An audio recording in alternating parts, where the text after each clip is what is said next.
Namaste. All.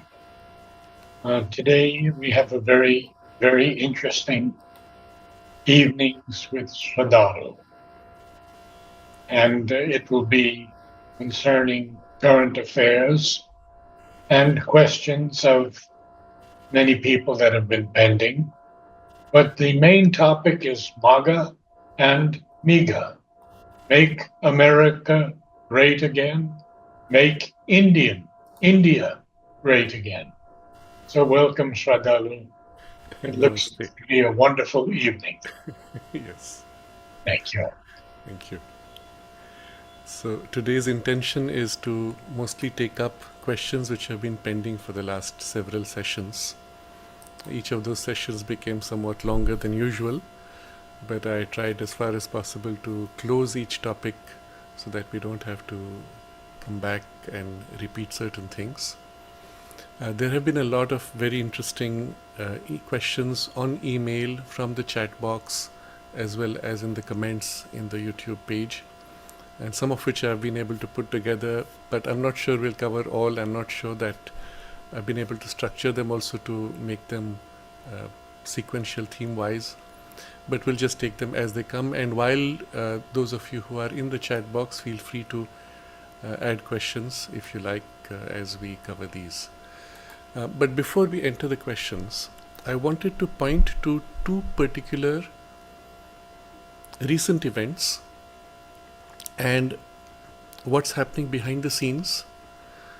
The intention here, remember, is to empower you to see through appearances, to see through the deception of the media, to see through the lies which are promoted as actualities intended to sway our thinking.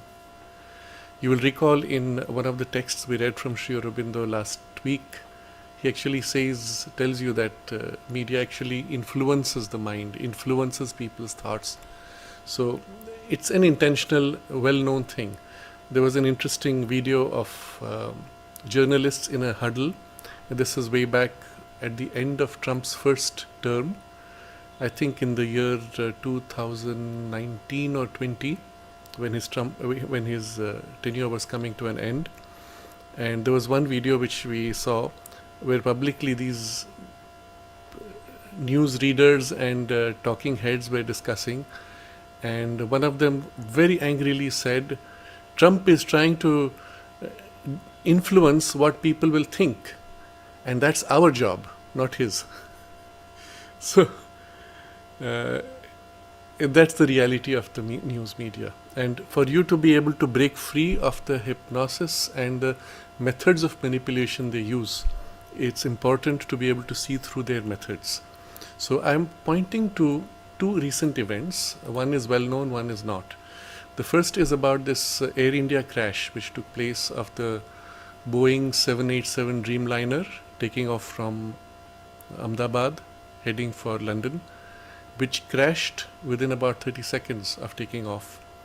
And initially there were reasons, some failure, some engine or some problems.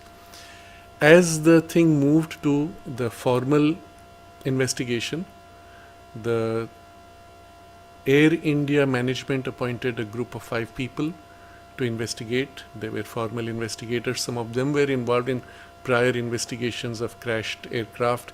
Others were heads in institutions which looked after airline policy in the country.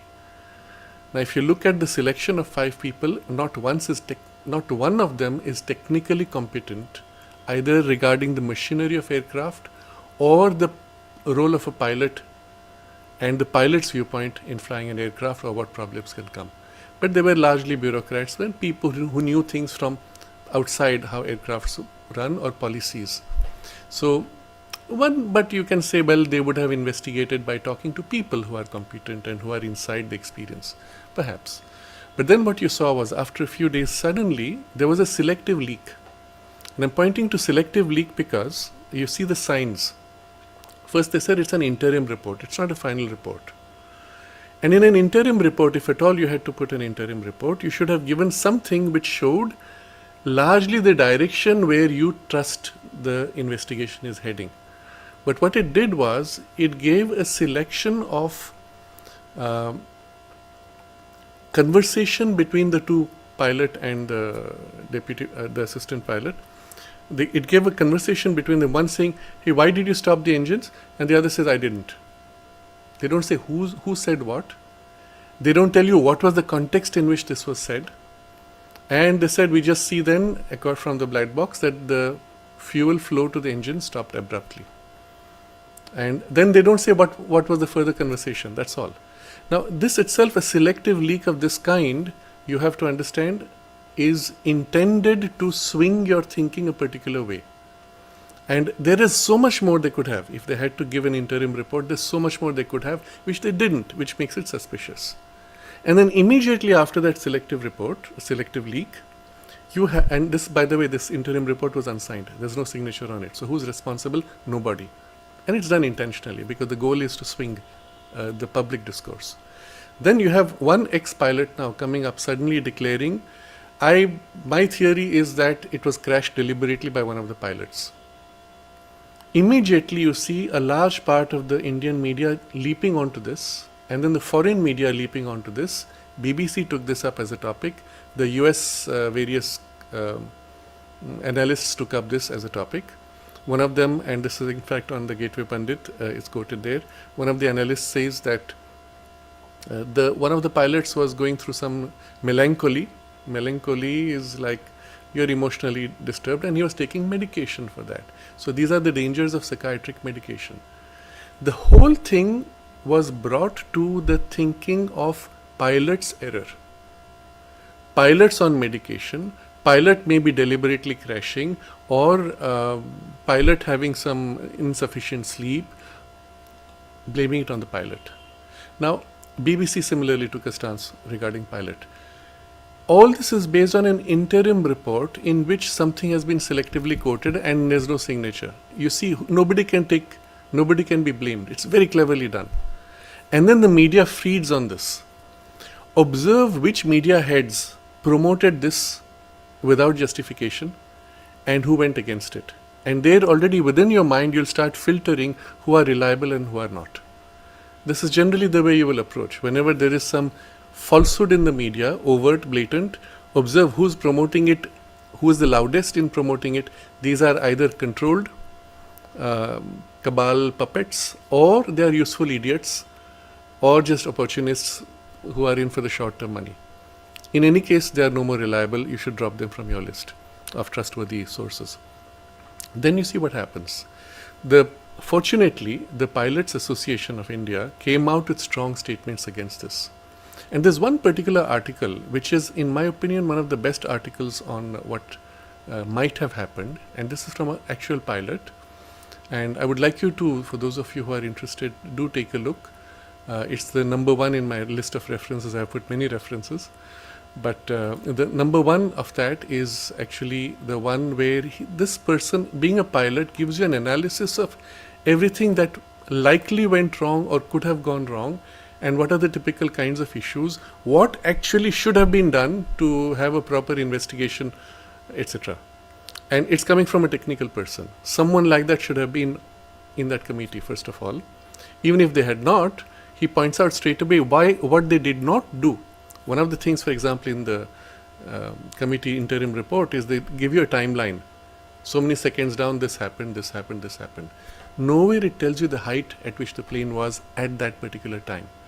And this, the pilot points out, is the most critical element. If you want to do any analysis of a crashed craft, at what height it took place is critical.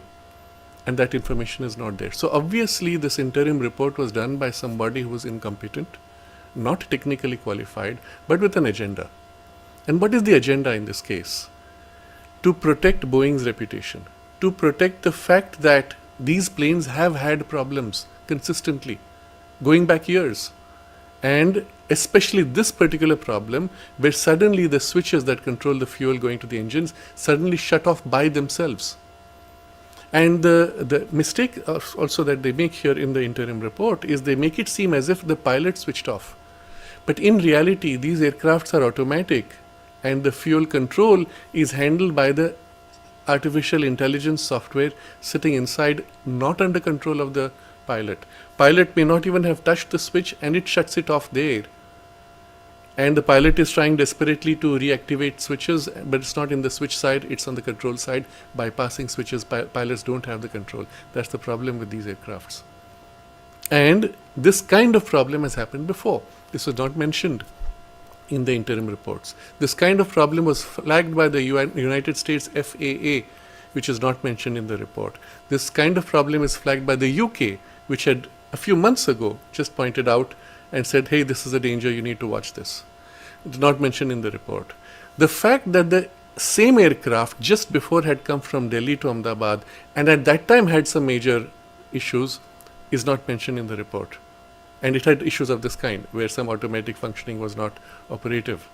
That it has had repairs going back several years, where precisely this switchboard controlling the fuel was replaced twice already in the last few years as part of a routine replacement, not mentioned in the report. So straight away it shows you that the report itself was mischievously leaked. Observe this. Know what's happening. The goal is to protect the aircraft manufacturer. Perhaps there is even an interest for the airline to protect its own reputation and its bookings across so many aircrafts. What was interesting, in contrast, many of the Middle Eastern airlines and other East Asian airlines immediately ordered for their Dreamliner Boeings to have the pilots test and the engineers test these particular switches and the control systems, recognizing that it's a known problem with these aircrafts. So I've put several links regarding this for those who want to do a deep dive. It's worthwhile going through those links. So this is one example of how the news is swung or designed to swing your thinking and put your mind on a certain track so that people stop thinking that it's a failure of technology, that blame it on the human being. And of course the human beings are not there to defend. But fortunately there has been a correction. Many of the journals, newspapers even in India went out of the way to do their own investigation, and those links I have put. So this is one example. A second example which also I have put, which is not well known at all, it's just something I found in passing, is an article in The Hindu. As I've told you before, it's a leftist journal, which is titled Inside Hostels from Mumbai to Chennai, How Biometric Surveillance Curfews Target Female Students. So it's interesting because this is written by somebody who is an activist. And you have to understand how these activists work. They have their own agenda for which their activism is, their training goes. And this particular article, it says, it's a premium article, I cannot see anymore now. It's written by somebody who is an activist for Dalit rights. And the activist, obviously, if you're an activist for Dalit rights, you have to somehow bring that into the picture. So the highlight of the article is, these particular hostels were for Dalit women students. Now, Dalit is a term which is undefined and it has no political or historical basis other than some recent labeling of a certain group of economically deprived people, labeled generally Dalit, which Mahatma Gandhi had labeled as Harijan, people of God. So poor people or who are in socially deprived communities, and these became terms. Now, the Dalit term, whenever you see it, you know that these are tied to evangelical objectives. Who use this term particularly? And anybody poor is categorized as Dalit because the term itself is not defined. So, and here you have an activist for Dalits now saying women who are at the age where they can vote are actually held in hostels where there is a mechanism for monitoring them and they are not allowed to have their freedom. They have to come back by 10 p.m. at home, and if they don't, automatically there's an SMS that goes out to their parents. And the schools which have the hostels actively promote this as a feature of their school. And so the demand here is the women should be free to do what they like, whenever they like, at any time of the day or night. And because of these rules, they are not allowed to explore the city after 10 p.m. Who goes to explore a city after 10 p.m.? So a lot of strange things in the way it is structured, but the message is this: remove all this. This is a suppression of Dalit rights. Why is this coming and where is it heading? Think about it. What's the agenda? Think about it. So a lot of things pass in this way, where there are activists who will push for certain agendas, and the agenda underlying finally in this particular case is a conversion agenda. But behind that is an activist agenda for Dalit rights, and even the term Dalit here is irrelevant because it's all girls who are in those hostels. It's as if they were living in their parents' homes. If they go out late, what happens? What do the parents say? Hey, come back by 10. It's a normal thing in any conservative community, and India is largely conservative in these matters. You'll say, tell a girl who's before she is a certain age, you'll say, well, come home, be here in time. If you're not, then they start worrying, they start panicking. They may even start looking for the person or contact the police. This is normal in India, at least in most conservative spaces. Nothing wrong with that, except when you're going to a hostel, this is automated. Again, from a certain perspective, you might think it's completely normal. At least from the parents' perspective, it's even a relief because they know that no harm can happen. If at all there's a problem, they will know it. But the whole thing is swung in a particular way. Observe this, how rights are used for justifying or manipulating certain ways of thinking to push forward other agendas. I'm giving this as an example again, so that you become aware of how the media is used to shape your thinking. And there's one more which is in continuation of last time, where I was criticizing the working of the Supreme Court and generally of the legal system. And there's an article which just appeared a few days ago that while the previous Chief Justice of India had ordered glass partitions to be put across the Supreme Court for the cost of 2.6 crores. That's like about $250,000 US. And the glass partitions were put. He leaves, and within a few months, the next Chief Justice removes them at the price of 6 lakhs. Why? Where's the accountability? Nobody's accountable. When in fact the glass partitions were put, and the lawyers had protested against it, the Chief Justice did it anyway. So again, these are things you have to recognize. What does it mean? A large part of the funds there go into various pockets. That's generally how the whole system works, even when it passes through tenders within the governments. And this is all taxpayer money, just blown on a whim for whatever each bureaucrat normally would spend on, or politician, or in this case judges would spend on, because of the kickbacks they get in terms of commissions. Typically what we understand in India is when there are public works, typical commission is about 50%. And this is the reason why so many roads get potholes very quickly, or many repairs are third rate. In Pondicherry, you will see each time they have to repair the roads go up by another 5 centimeters. And on the side, the gutters where the rainwater has to pass is sinking lower and lower until you could actually fall into a hole on the side of the road. And so the cars have to park 1 meter away from that steep fall. And after all that, the leveling of the gutters have not been done. So whenever it rains, water stagnates in the gutter, it never flows. And who's responsible? Nobody. Because that's the way the system is made. People get away with it. You can do nothing. You can see all this. You can criticize. You are helpless. That's the way the machinery of expenses is set up. Okay, I've digressed a little bit, but I wanted to leave you these 2 examples to see how you are being played, and be wary. See through the game. Question. Ask yourself who benefits from this angle. Don't get swayed particularly by these stories about rights, Dalits' rights, women's rights, LGBTQ rights, or whatever it is, which typically focus on some sentimental, emotional issue, or swing some other agenda with an emotional issue. Cut through and see, is this so? Whose interest is it? Who benefits? And often then you'll get an idea of the game behind. So, having said that, I would like to go ahead, proceed with some of the questions and some of the comments. I'll start with a few which related to last time's session regarding the judicial system. There's a very interesting email from Tutun who says, I served in the Judge Advocate General branch of the Indian Navy.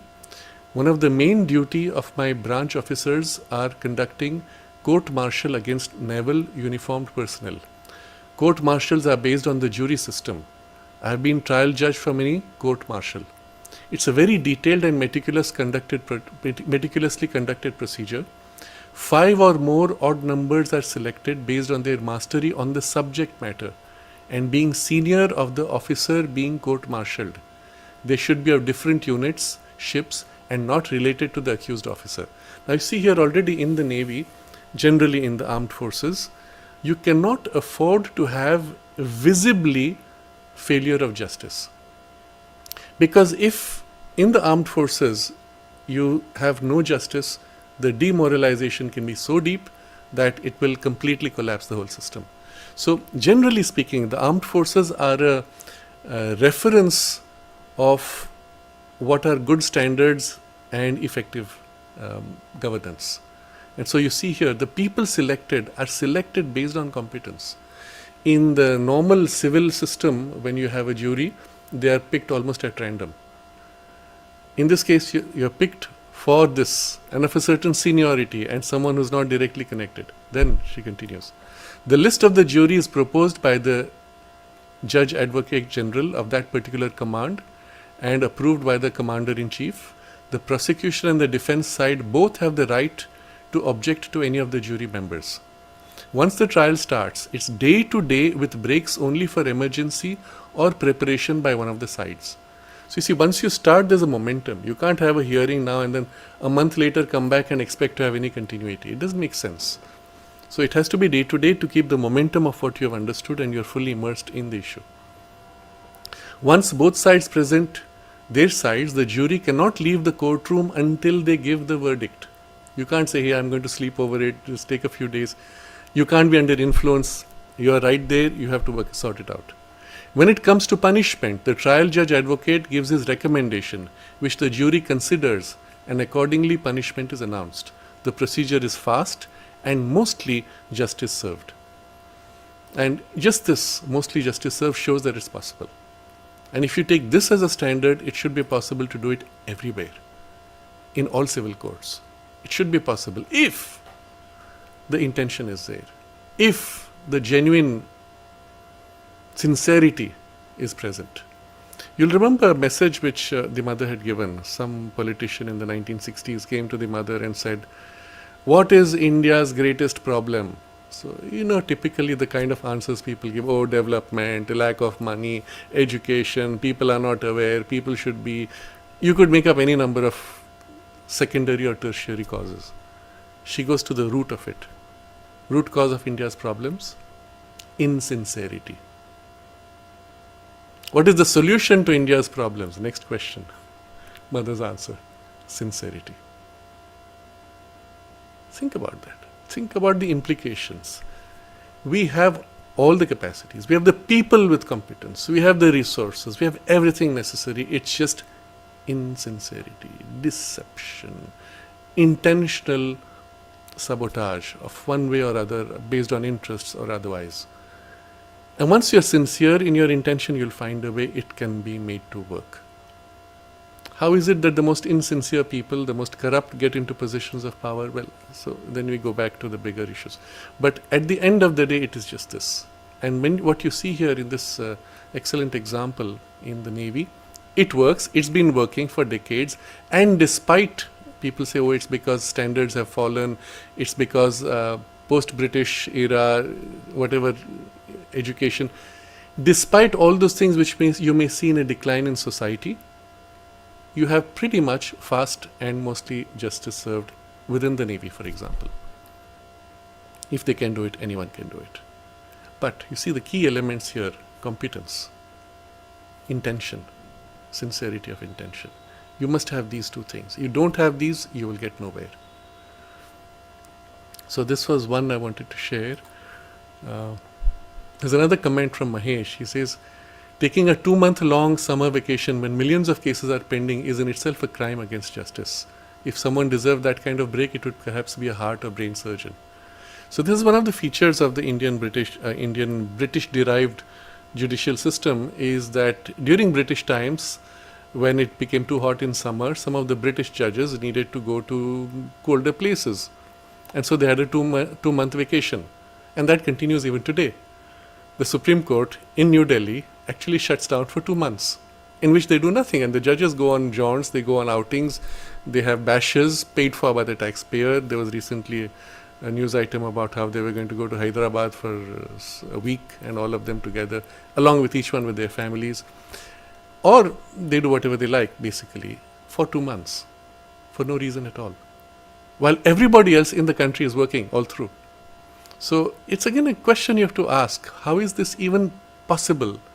And either they have to feel their conscience, or someone has to say, hey, this is a remnant of the British colonial time. Do we still need it after 70 years? When nobody dares speak up, or if they do, you will be pushed under by the authority of the judge. Rajarshi asks, do you have any information on how lawyers are educated in our country? And what is the mindset among lawyers, and how has this come about? Yes, I have seen a little bit closely, and I can't say it's a description of everywhere in the country, but I've seen it a little bit because I've been in touch with many lawyers, some who actually chose to enter the system, some who got in and then recognized their mistakes, and then some who didn't even want to get in. They just needed the lawyer tag so that they could do whatever it is that they needed. And it generally works like all other exam systems. There's a lot of corruption within the examination system itself. The standards are very weak, and if someone wants to get through to be a basic low-grade criminal lawyer, you can get through. Once you're through, after that, basically you build on reputation and who you've worked with, what cases you were involved with directly or indirectly, and then you can go up. After that, what happens beyond a certain point, you go up the chain because of your reputation, which often is associated with your family. You had a High Court judge or Supreme Court judge in your family, you get up very quickly. So generally that's what you will see currently. All the big names are, big lawyers are often in the families of judges. So yes, there's an advantage because obviously if you were in a judicial family, there's a certain standard of values, but it's not the case with everyone. Many of these are political appointees, and political appointees are some of the worst. They are appointed by the government. For example, let's say the Pondicherry government across the years, I'm not saying any particular party, would have appointed a local prosecutor which would be representing the government's cases. These people are the worst because they have a political appointment.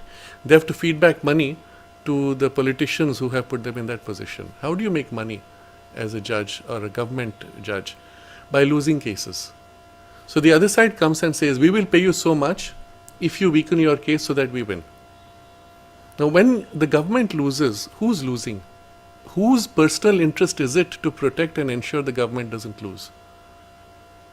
Nobody.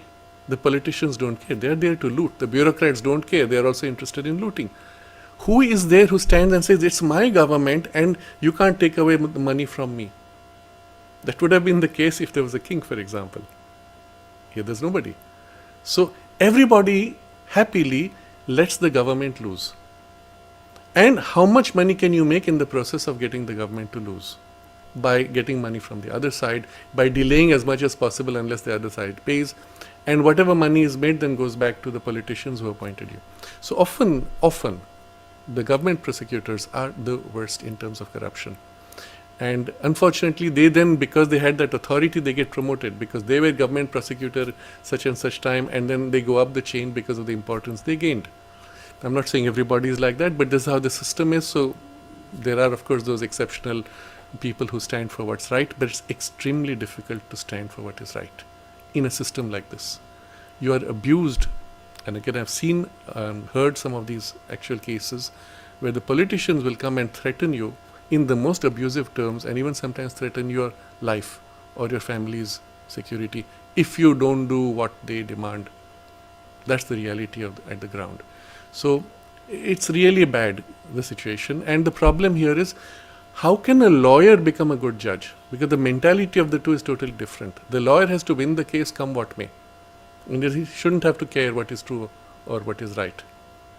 Judge has to go the other way. You can't have a lawyer becoming a judge and then expect him to think differently. It's not going to happen just because you change sides on the chair. So the Modi government actually started to create a new system where judges would be trained to be judges from the beginning and not go through the system of being lawyers. I do not know where that is, how far that has moved, but it faced a lot of resistance initially. But this would be a better way, certainly, of moving forward. So this is just to point out that there are huge lacuna, and this has never been discussed seriously. There is no attempt even to sort these questions. Sumana has a comment. It is strange that judges are referred to as my lord. And when someone talks something about judiciary, people tend to say with due respect. It is as if the judiciary and judges are equivalent to God in the religious system, where we are not supposed to question anything and always supposed to obey. Yes, that's the interesting thing. And a lot of this comes from a time when judges were actually respected. And in society, they were greatly valued as representatives of truth, at least in India. That was the culture. And so, inevitably, you yielded when the judge said, no, this is right. If it was a subjective decision, you yielded because you took the person to be honest, genuine, and actually having a large perspective and wisdom, whether he is able to justify fully or not. This was the truth, let's say. This was the attitude generally going back centuries.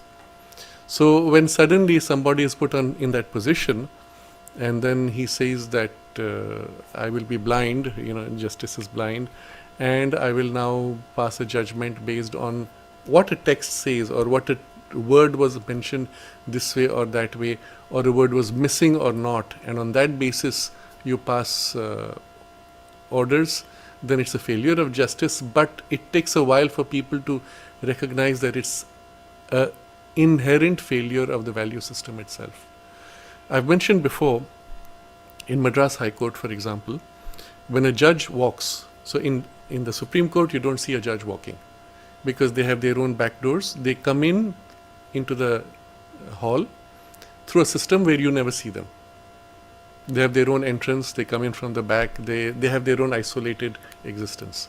The way the Madras High Court is structured, it's not like that. So they have to come from their judges' quarters to the hall where they will have their hearing. So they have to pass through the same corridor where the normal people, the victims of law and the lawyers are going. So when they are walking, there's a peon dressed up in the fancy dress from the British times of what a king's assistant and announcer would be dressed as. The judge is dressed as if a king. This assistant is holding a staff which represents the authority and power of the king, and he's walking down the corridor, and from a distance of about 20-30 meters, he starts making a hissing sound. Hiss, like that. It's very ugly.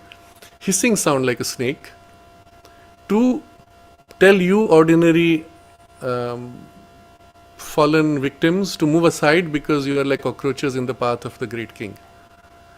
And when you hear that hissing sound, you're supposed to move aside, you're supposed to lower your gaze and bow down as the judge walks in front of you, led by this person. And the judge is walking like this, preening as if he's, I don't know, it's something so perverse. As if just by the act of putting on those clothes and being on that chair, he's a superior human. And often knowing he's the most corrupt person in the whole building. And they walk like this, and they don't look at you. And the airs they put on, this whole culture of, I will say,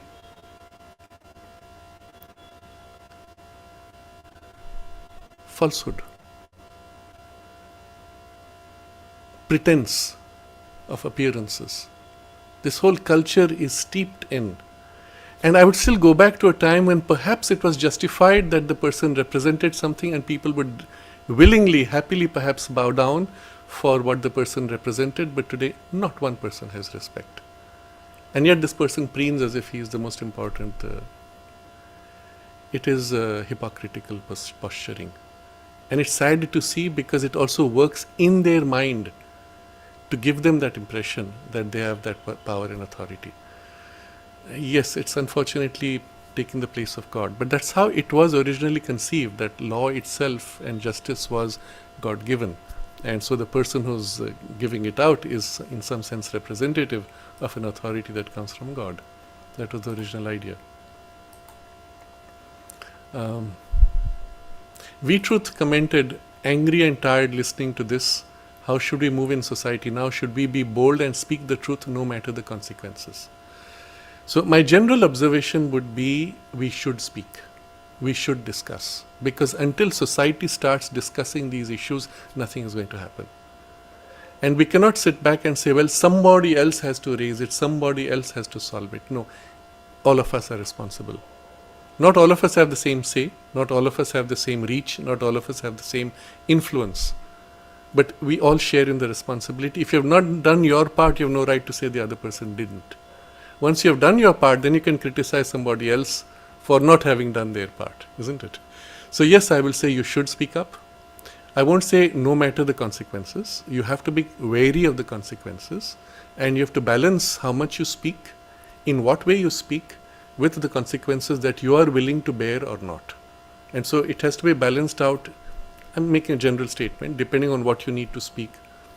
Ensure that when you do speak, you have also prepared yourself with all the opposing viewpoints, and you are sufficiently founded on data that you can convey if people show interest or challenge it, and then say what you have to say. Otherwise, the simplest thing you can do is to raise questions.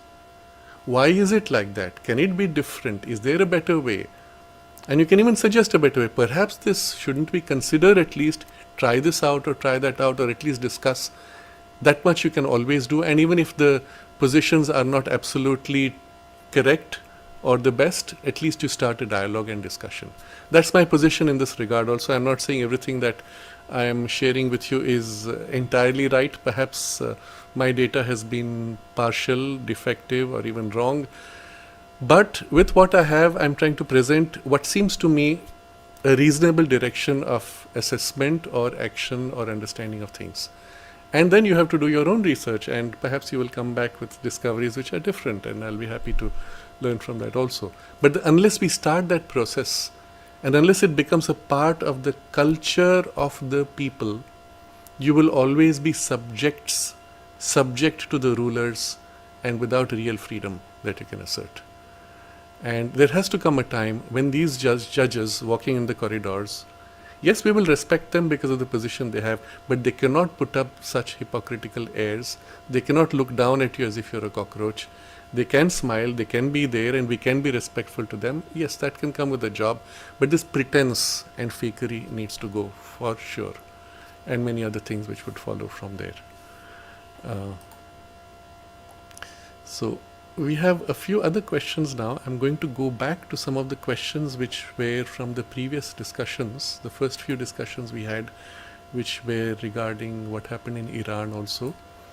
And Rajarshi had put a question, can you please explain why it is strategically necessary to prevent Iran from having nuclear weapons? It seems in practice the weapons power itself deters its actual use. Yes, that would be the case for someone who has a sense of responsibility. I'll just give an example. Between India and Pakistan, at no point, either Indian politicians or in the military, has anyone ever said these nuclear weapons will be used. They're meant to be used against Pakistan. Always the stand of the government and the military was no first use. It's only there as a defensive measure. On the contrary, during Operation Sindoor, some of the Pakistani politicians openly said, and the military chief also openly said, that these weapons will be used, and if push comes to shove, that they will be used against India. Now, this makes a fundamental difference of values. Iran particularly has openly stated that the nuclear weapon is going to be used, not maybe or might be, will be used against Israel first and then against the United States. It's openly stated that as an object. Second point also you see in the duplicity that while repeatedly stating that there is no nuclear program, they have actually gone ahead and done everything which they have claimed they have not done. So all through now a couple of decades that they have claimed not to be making a bomb, they have done everything necessary to make a bomb, and it's open, it's already available, the data is there. And that itself shows you an agenda which is mixed. Third point I would say is, remember always the question is, ultimately who will control the weapons? And in this case, it's not even it's not the people of Iran, it's not the civilizational values of Iran or Persia. It's a group that is built around a certain hate value system. And this hate value system, unfortunately, goes really, really deep, and it's an ideological hate value system. It has no other reason than a belief system. Like you saw, I've mentioned other examples before. It comes from the religious programming of a particular form of thought. And as long as you live by that unthinkingly, not irrationally, not based on larger interests, that kind of power is extremely dangerous. Again, the track record is, you see Iran funding the Hamas, funding the Hezbollah. For what? And you see there again the kinds of problems. It's a crude, low-grade terrorism based on the idea of a reward in heaven for having killed those who are not following your way of thinking. And that's very dangerous. So this is broadly what I would see as, and maybe there are other reasons, this is what I would see as primary reasons why a weapon in that space is dangerous. Even if you look at Russia or the US or China, and while there have been posturings in the past during the Cold War of counting how many nuclear weapons each one has had, etc., it was rarely taken in this kind of irrational way. It was always seen in terms of, oh, but they have so much, if they attack, we would have to have so much to counter, or we need superior weapons, and things like that. But it was never an ideological fundamental hate of wanting to destroy the other. We did have in the United States particularly the cabal using this as a kind of a fear mongering to keep its population under control and to keep them malleable for their agendas. And that's what we have described earlier in many ways. One of these was what the US president described as the military industrial complex. They need to have wars continuously going forever for their profits, for their survival. And for that purpose, it was necessary for them to keep the populace in a state of fear. And as long as they are able to sustain the fear, they can justify the funding that comes to maintain their machinery, for which they had to create wars, for which they even funded terrorists against whom then the war had to be done. Very few people might remember now Osama bin Laden was in fact a CIA asset. Not formally, was till the end. So even when this happened, that the 9/11 attacks took place, the US had to find somebody to blame. They blamed him, knowing full well he was at that time an active CIA asset. He was only doing what the CIA had asked. So when first Bush announced that it was coming from Osama bin Laden, he actually went on air saying that we never did it, we would never do that. And that was blocked by the US media. So straight away you start wondering, how is this possible? That was the game played by that group. And I'll link this to a discussion which I saw last time, particularly among some of the viewers in the chat box, where there was a criticism. I could not quite make out what it was. It was a criticism of somebody criticizing the United States and things like that. Others saying no. I couldn't make out exactly because it was not too clear. But this is where I want to bring in the clarity. At least this is how I would see things, or I would suggest that you see things. Never blame an entire group or a country or a people. It doesn't work. Look at the different layers. Look at the different interests. Look at what they stand for. And then be clear to criticize either the interests or the ideology or the mindset or a specific group that follows that, not the entire country. So in the United States, for example, and there's a lot of good that the United States stands for. When it first broke away from British rule, it became a space for freedom. And it was true. Anybody could literally catch a ship, go to the US, start a new life. At the same time, while this is happening, you have also the backlog of the killings of millions of the Native Americans in the most brutal way sometimes. There is also that. There is that karma. There is this freedom. You can't say because of that karma that this is wrong. You can't say because of this that is justified. They are independent things. It happened with different groups at different times. Behind that, there are forces which play also. And some of these forces are revolutionary forces. And at that point, it's very difficult for people to reduce a certain turn of events because of the suffering that it involves. Very often, large evolutionary movements involve literally a power that tramples over whatever resists. It may still be an evolutionary force, but it tramples over, in the process destroys anything that resists or opposes that change. It may, in human terms, be translated through wars, through conflicts, and through other diseases or accidents. And there is suffering always, because, well, people die. And it's difficult at that point to say, hey, it's an evolutionary force. But this is how it is. So when you look at Tibet, and you will remember, I can quote this because I can say this on the strength of the mother's own observation, that it was the consequence of a certain release of the force which worked to free the Tibetan people and the block in which they had got stuck, where mother says the dead people had more importance than the living. So the Chinese invasion effectively was a consequence of that. Now you can't say because of that the Chinese invasion was justified. That would be wrong. You can't say that the killing of the Tibetan people was justified. No, that will be wrong. You cannot say that the replacement of the Tibetan people by the Han Chinese and the complete dissolution of the original culture is justified. No, that would be wrong. But nevertheless, you have to see that there are revolutionary forces behind which compelled that change. Now, if the Tibetan people had recognized and lived up to the demand of the times, perhaps this invasion would have been unnecessary. So this is how things work. It's complex sometimes, unfortunately, and then we are in the middle of battles of forces of the light and forces of the darkness and interest groups through which they work. So it's the same thing when you look at the US. So yes, it was a space of great freedom.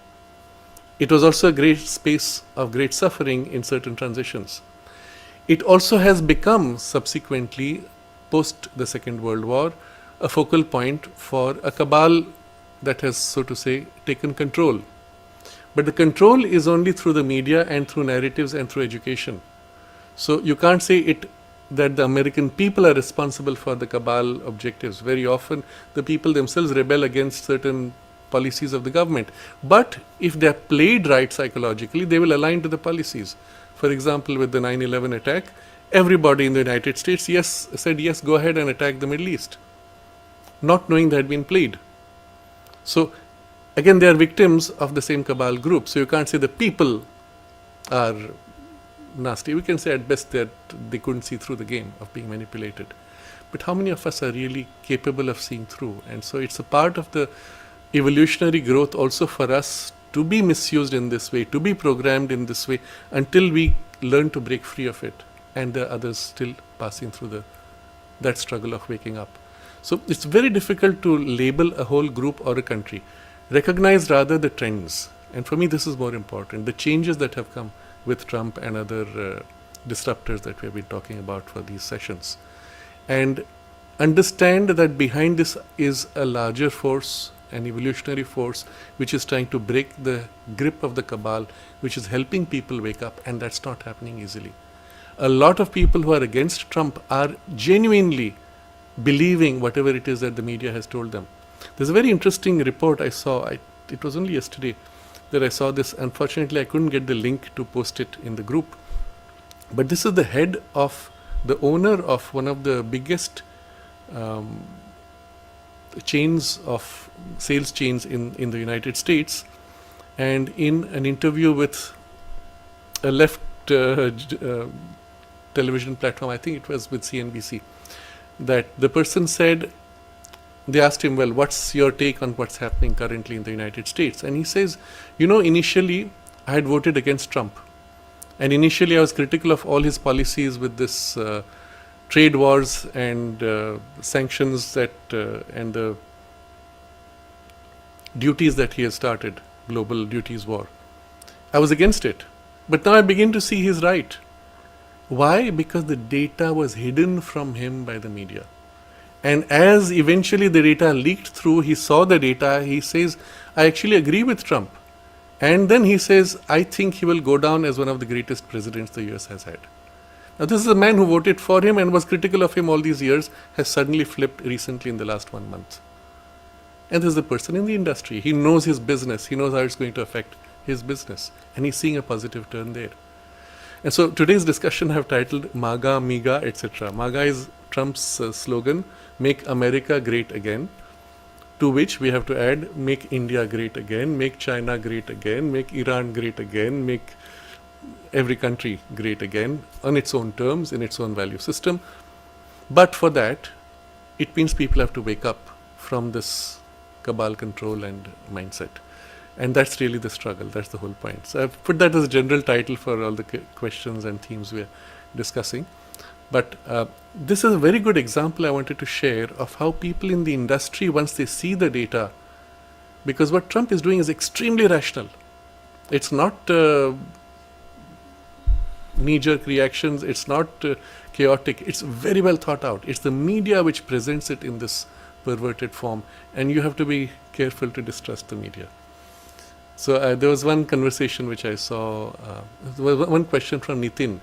Is Trump still in touch with the guidance that was working out the big picture of the world through him, that when you introduced us? And Ram Kumar commented, in his last term, Trump did not engage with Pakistan, withdrew financial aids, but now he's hosting the Pakistani military chief on a luncheon, and he keeps repeating he made peace deals between India and Pakistan. And Rajiv comments, Trump is a useful idiot in Divine's play. He always looks for personal benefit and USA first. Mahesh writes, I beg to differ. Trump is certainly not a reformer. He has slipped into the hands of the deep state. The Epstein files prove it, etc. So there were many comments. I'm not going to read all of them, but I went through all that. I wanted to comment here. So be careful. A lot of these impressions come from the way the media is playing you. So they will often present something which is entirely false as if it is Trump's position, which it never was. I remember I had given this as an example. In Trump's first term, there was a huge media show about how Trump was going to cut down funding to NASA. And for 2 months, they were pushing this. And then suddenly when Trump brought out his actual NASA policy, he had increased funding. He had set deadlines for major breakthroughs. And one of those was in the year 2024, they would again put an American on the moon. So after he lost, or rather after Biden took over, Biden weakened those agendas, and now the moon landing is scheduled for 2026. Let us see if they maintain it.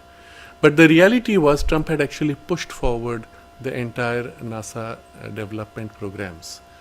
And why did the media lie? And what did they do when actually Trump did this? They played it down. Instead, they tried to show as if what Trump was doing was out of some impulsive, emotional reaction and that he was not thinking it out.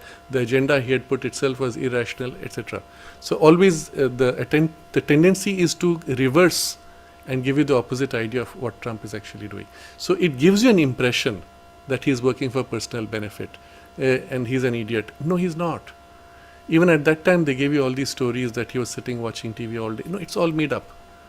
In fact, what Trump had largely in his structure of day was executive meetings. Executive meetings are work-related. And they're planned months in advance, those time slots. So you can't be telling 1 month later, I'll be discussing that crisis. Obama's schedule was meetings with bureaucrats, businessmen, etc., which could be scheduled months in advance. There was no governance-related issues. Trump is handling crisis and governance-related things. So the agenda structure was very different.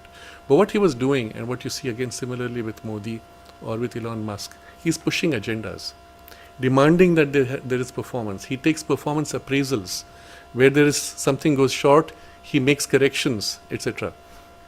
So his interest, and this is a lecture which he had given way back when he first stood for election. He said, I had the most comfortable life. I did not need to get into all this to make money. I don't need to.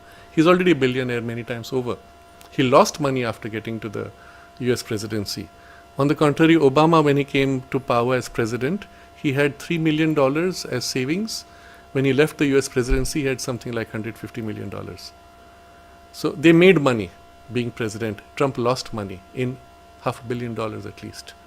because of all the attacks. And knowing full well he stuck on because his agenda is very different. It is to make America great again. And what is that agenda? It's a very selfless agenda. It involves a lot of personal suffering, personal loss, but for something much greater. So, about the Epstein files also, I would simply say, in the last 4 years, when the Democrats were in power, when the Epstein files were in their hands, why didn't they release anything if there's anything against Trump there? There is nothing against Trump. And even now you see a hit piece that just appeared in New York Times and the Washington Post. Both of these are hardcore leftist agencies, anti-Trump. And in the hit piece itself, you find so many falsehoods. And the way they play you with innuendos and suggestions.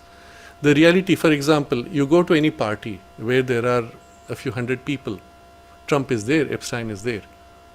So what they would say is, he went to parties with Epstein. No, he didn't go with Epstein. He was in the same party in which a few hundred people were there.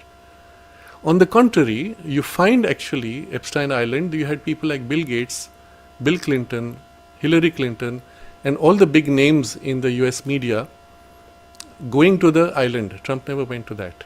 And that's when they had a lot of their child molestation and other things.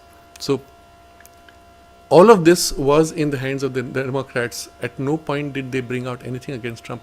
And it shows you there's nothing against Trump there. There is something more complex which is taking place. You see, if you have to take action against people who were clients of Epstein, you need, of course, the list. But once you have the list, you need to have proof. You can't just say, hey, you went on a plane ride. That's not enough. Oh, you went to that island. That's not enough that you actually did something.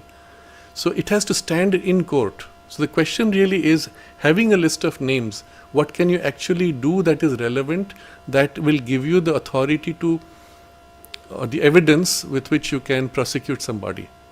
That evidence was already removed during the 4 years when Biden was ruling. So what is left for Trump's DOJ is very little in terms of what they can do. Yes, they can do other things, and that is still to be seen. And very likely things will happen. But what I'm showing you is this whole thing about the Epstein files that the media is trying to turn as if against Trump is a cover for the fact that the names of people going to the island are largely the people that we have described generally as part of the deep state or the cabal. And Trump is not as part of that.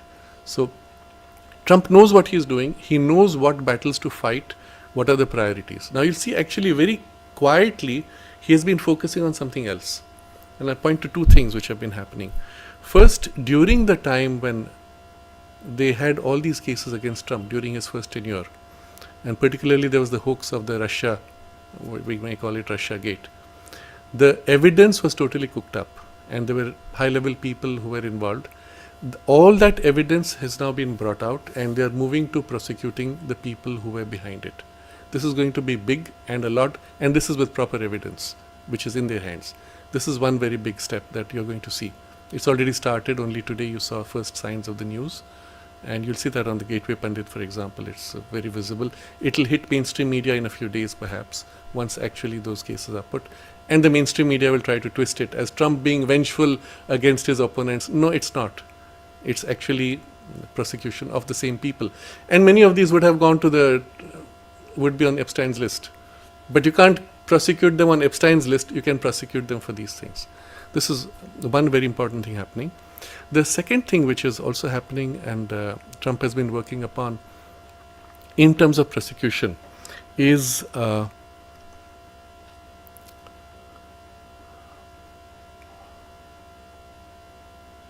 just slipped my mind. I had something else to. It'll come back. So what I was pointing to is you have to move with the battles which are winnable first. Start with the things which are easy to do, but you also see which are, even if they are difficult, which have long-term consequences. So it's a choice that he has to make strategically, and some of these involve long-term consequences, so they may take time before they fully fructify. So there have been quite a few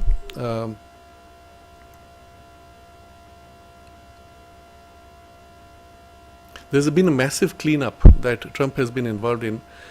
I mentioned last time Doge, which was cleaning up unnecessary expenses.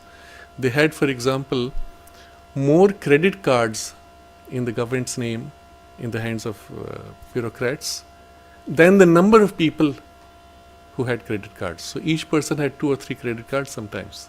For what? And it was just money that they were spending for all kinds of things. Many of these were cancelled. Many people were removed from the list of credit cards. A lot of cleanup there on the economic side. But the bigger battles that Trump is fighting, which involve removal of corrupt judges, removal of corrupt politicians, because if you want to clean up a system, it takes much more time. And all of these have to be based on actual data that they have. So there's one more point I wanted to share. It will come back later. Rajarshi made a comment. Anything news outlet educated liberals say is propaganda, like Fox News. It will at least give you some exposure to both perspectives, even if you don't believe all that they say. Yes, to some extent. There are what are called right-wing news agencies, Fox News being one of them. It will give you some idea, but you must understand that's also part of the uniparty. So from what I have seen also, they don't always go to the core. They often edit. Whenever they give you a quotation for Trump selectively, then you know that it's not the full picture. And you know that they are biased. They're trying to create an impression. They're playing with impressions. So you always go back to the source. Go back to those who give you the source and the full source. So one which I'm openly recommending is the Gateway Pundit, because I found it to be consistently reliable in what it gives. And it's also deeply rooted in the overall agenda of Make America Great Again. There's another major shift which Trump has brought about, which is in the health aspect. So there's Maga and there's Maha, Make America Healthy Again. So you see, in America they had some of the most debilitating, harmful food additives and food products, and at the highest prices in many cases. So I'll just touch upon this as an example. You had the same companies across the US and Europe selling exact same products under exactly the same name, but the ingredients were totally different. In Europe, certain poisonous ingredients being banned, they would replace those ingredients by more healthy ingredients. But in the United States, where those ingredients were not banned, they would continue to use the same poisonous ingredients. And it's a question I would simply ask you, why? That means knowingly they are putting poisons into your food in the United States and everywhere else where they can get away with it. It's only when the law demands that you don't use certain poisons that they will stop using them, only out of fear. So it shows you, first of all, many of these fast food and FMCGs, fast moving consumer goods, chips, soft drinks and others, many of them do not have your interest in mind. They don't care if they poison you. Well, it's the same banks who invest in them, who invest also in the pharmaceutical companies from whom you'll buy the medicines to get well once you get sick from the other food. They don't care. They just make profits.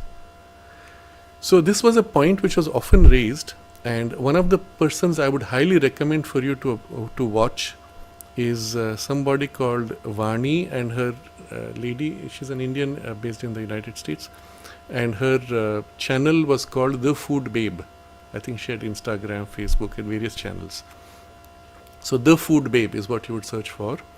And what she was doing was exposing all this. This has been going on for years. So if you were interested in your health, you would watch those and then get frustrated at the fact that you had no choice. If you were living in the US, those foods had those poisons.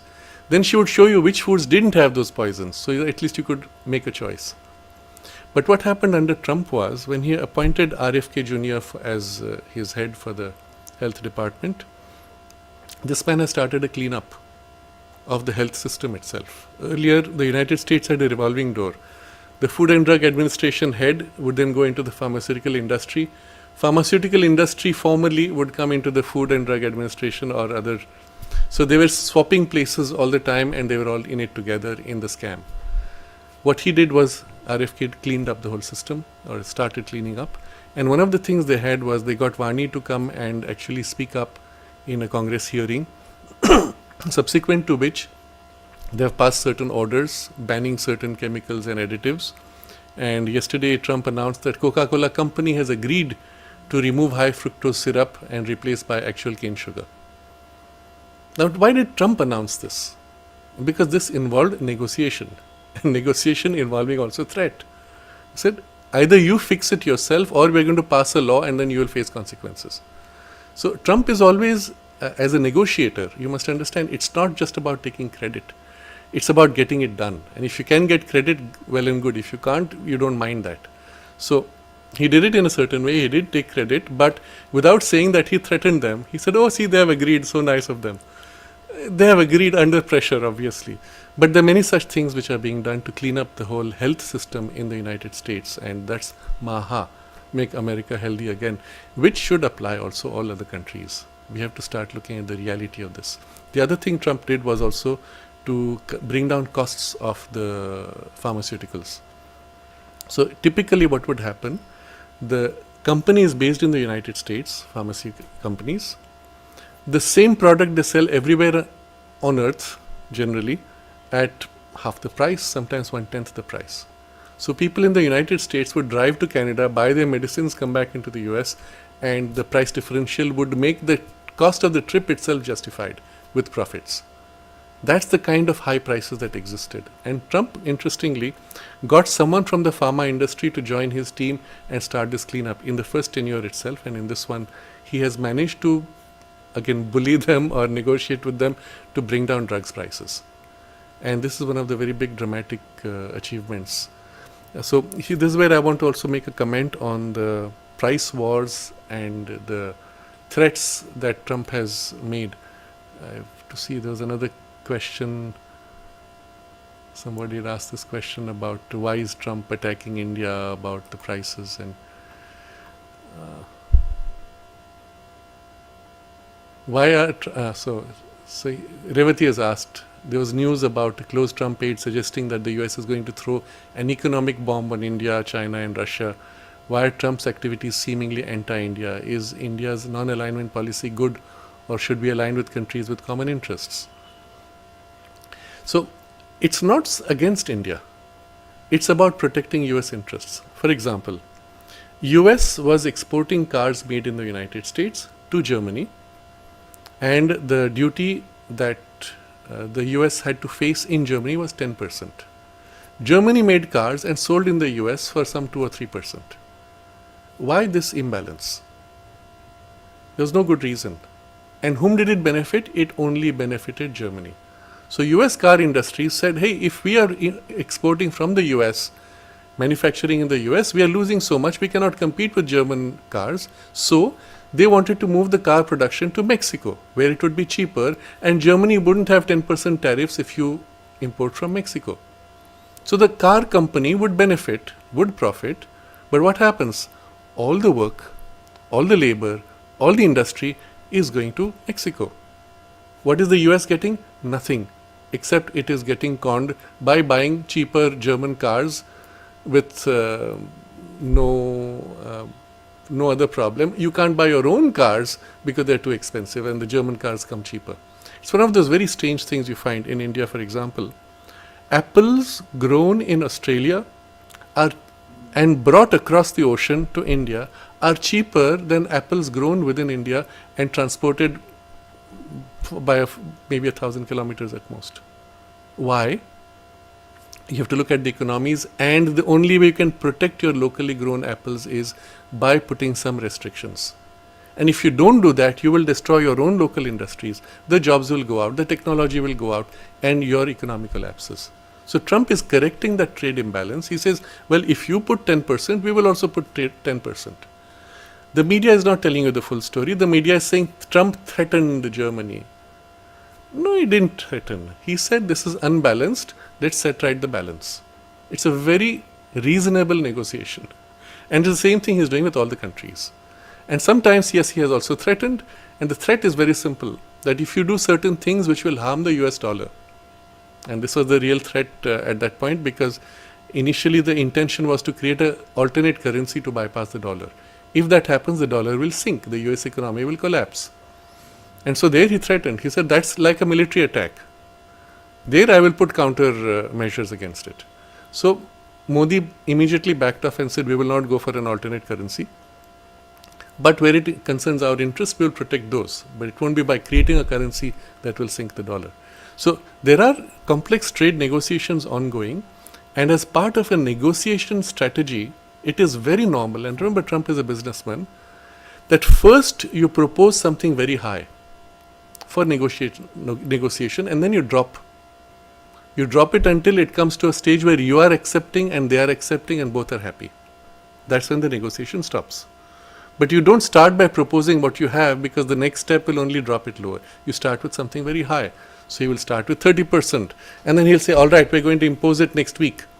And then next week he says, okay, we're going to defer it by 1 month because those people have agreed to discuss. So let's discuss. It's a negotiating strategy. It's the media which spins this around and makes it seem like it's ad hoc, disruptive, and impulsive, unthought, etc. Not at all. It's very, very carefully thought out. And you see the way he praises. He says, Xi Jinping, oh, he's a very good friend. Will negotiate. He's a smart guy. He understands. He talks like this. He's a negotiator. He's a businessman, and he's talking business. That's all he's doing. And he's doing it reasonably. It's not unreasonable. It's very rational. So, yes, threat has been used, but specifically there where America was threatened by this group of companies, group of countries. So Nikhil asked, how do you react to Pakistan's recommendation of Nobel Prize for Trump? This was incidentally followed up by a comment Trump made, which the other media promoted as if he's some kind of an egoist, where Trump said, I'll never get the Nobel Peace Prize, although I have done this. He lists 5 things, all of which should have deserved him a Nobel Peace Prize, or any peace prize for that matter. Obama, who did nothing, got a peace prize just for being elected. He did nothing at all. In fact, he started wars. So that's the way the media plays, and the cabal rewards its own. But Trump will never get that, although he lists the 5 things, and they're all genuine. I've mentioned already before, what he did with the Abraham Accords should have got him a peace prize straight away. It changed completely the scenario in the Middle East. For the first time, literally, for the first time, many of these 5 countries and Israel worked together as one team. Peace was set in the Middle East, and now he's expanding that. And many other things he has done similarly. Not all known, media never reports these. But why did Trump take the trouble to mention all these and list them and say, I will never get the Nobel Peace Prize? Because he already knew the game being played. The game was this. First of all, it was Netanyahu who had proposed initially that Trump should get the Nobel Peace Prize. And then there were several who joined, and then Pakistan was one more which added to the Nobel Prize suggestion, and all with good reason. But the reason for proposing may have been others, that's not important, but it was justified. But what will happen, the Nobel Committee itself and the mainstream media will play this. What they will do, they will give the prize to somebody who's opposed to Trump, and then play the game as if, see, Trump was hoping for this, he got deceived, he's now sad. Trump broke that whole drama, that whole strategy by declaring straight away he'll never get it. Having said that, whether it comes to him or not, very likely it will not happen. It doesn't matter anymore, because he has broken that line of the messaging that had been planned in the mainstream media. So he's a very smart strategist, and he plays out the media very well. If you see in his first, when he stood for elections the first time, he was playing the media like crazy. Everybody across the world had heard the term big beautiful wall. He said, we'll build a wall between Mexico and the United States. And he said, who will pay for it? And his whole, the audience would shout, Mexico will pay for it. So when he actually won, he started building the wall. At that time, he didn't have the numbers in the Congress.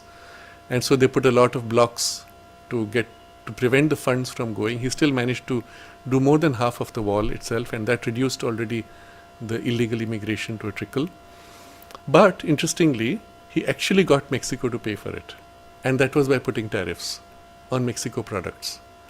He got Mexico to come to the negotiating table through tariffs, where they put their military on the other side to prevent illegal immigration. So instead of US putting its police and its military on their side, Mexico was doing their job on the other side. Now all of these were major negotiating skills and results which he demonstrated at that time, and he actually fulfilled what he said. They paid for it. See, they paid for the wall through tariffs, and they paid for protecting US interests with their military on the other side.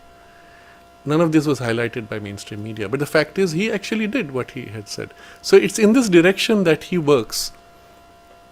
And recognize always when he makes these statements, they may seem grandiose. That's as a negotiating strategy, it's his style. But the direction and the outcome are exactly what he claims he will do. So this is regarding the Peace Prize. I thought I would comment a little bit. Luke had a question about the Iran attack. So he said, thank you for the detailed precision you provided in Evenings with Sraddhalu 249. There is one thing I'd like to know. The operation towards the Iranian nuclear facilities was started 15 years ago. And the supercomputer you mentioned has been dedicated to it for a long time. Obama was president from 2009 to 2017. What made it possible to initiate and prepare concretely this operation in this context without Obama or the CIA preventing it up to the Biden's presidency? It's a very good question. How is it that this was not blocked? And the key you will see from two positions here. First, when Trump's team mentioned that they had this program going back 15 years, they mentioned specifically only 2 people were involved in monitoring. Obviously, the 2 would have inputs, they might have a small team under, but these 2 were the key. So what they did, the entire strategy and long-term potential was held in a very small core group. And the core group itself belonged to a specific specialized wing within the military, which is buried under multiple layers. I don't even remember the name of that. It was there in the article that I had posted at that point. And it's one of those special weapons division or something like that. Nobody bothers with those things. No president is bothered about it. Yes, of course, there will be cabal interests, but they don't necessarily know the details of what's happening. At best, they will say, if at all they investigate, oh, these people are monitoring the Iranian nuclear program. That's it. Then when they start designing the bombs, it will be passed through as if a conventional bomb, not specifically mentioning, because these things are blocked in knowledge silos, need to know basis. They will not say it is for bombing Iranian nuclear facilities. Here we're designing various kinds of bombs. We need to simulate this and that situation and run it through the simulation. So the people doing the simulation won't know for what it is or what the objectives are, except these are the parameters and these are the results they want from the simulation.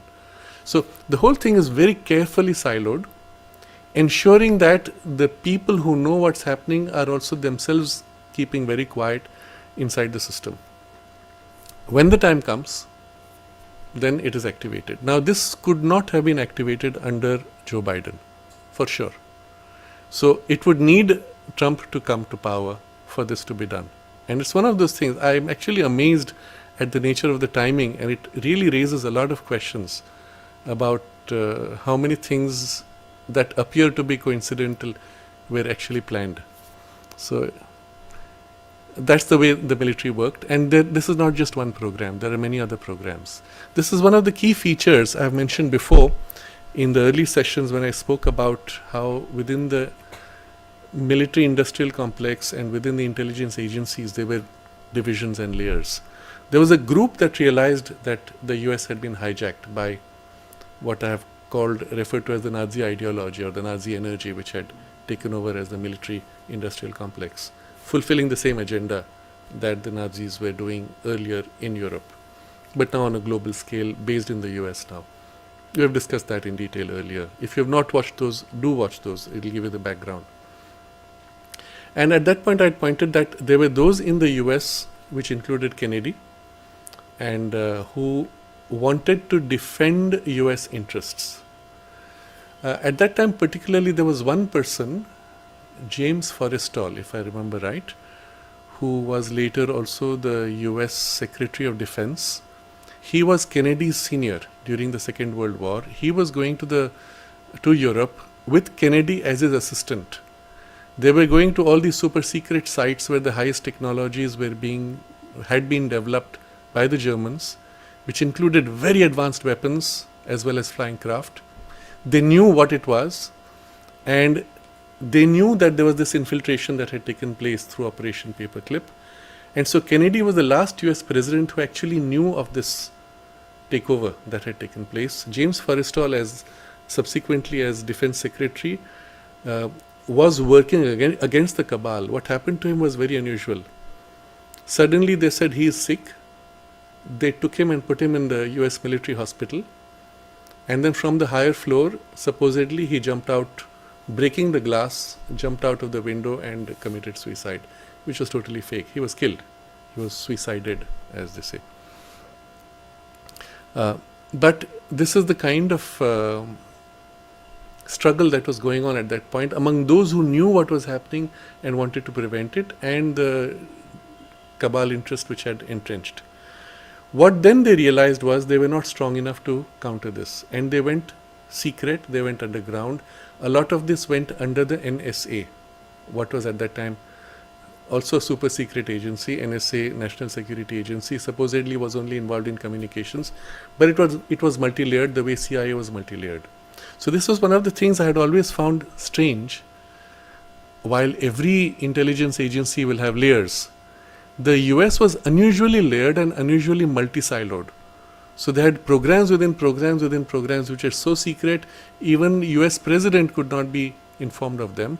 And there were 32 levels of secrecy above US president's level of authority. So there were situations where Kennedy would say, tell me more about this. And the other people would say, that's above your pay grade. We can't tell you. So who's actually in charge? If you have programs which the US president is not able to question or know about, then who's really in charge? And that's when you see the reality of the cabal.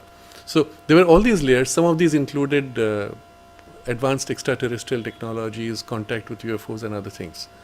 So there were many. The point was there were many such layered, but also they were horizontally layered. So programs within programs. Why particularly? Because they had this group that was set up to counter the cabal. And the group had to create its own parallel infrastructure to be able to first monitor the cabal and then eventually to defeat them. So all of this is part of the culture within the, let's say, white hats interest groups inside US intelligence agencies. So this particular program would be under one of these, not that secret, but would be using such techniques of covering that nobody would know until actually it was time to act. That's in response to Luke's question.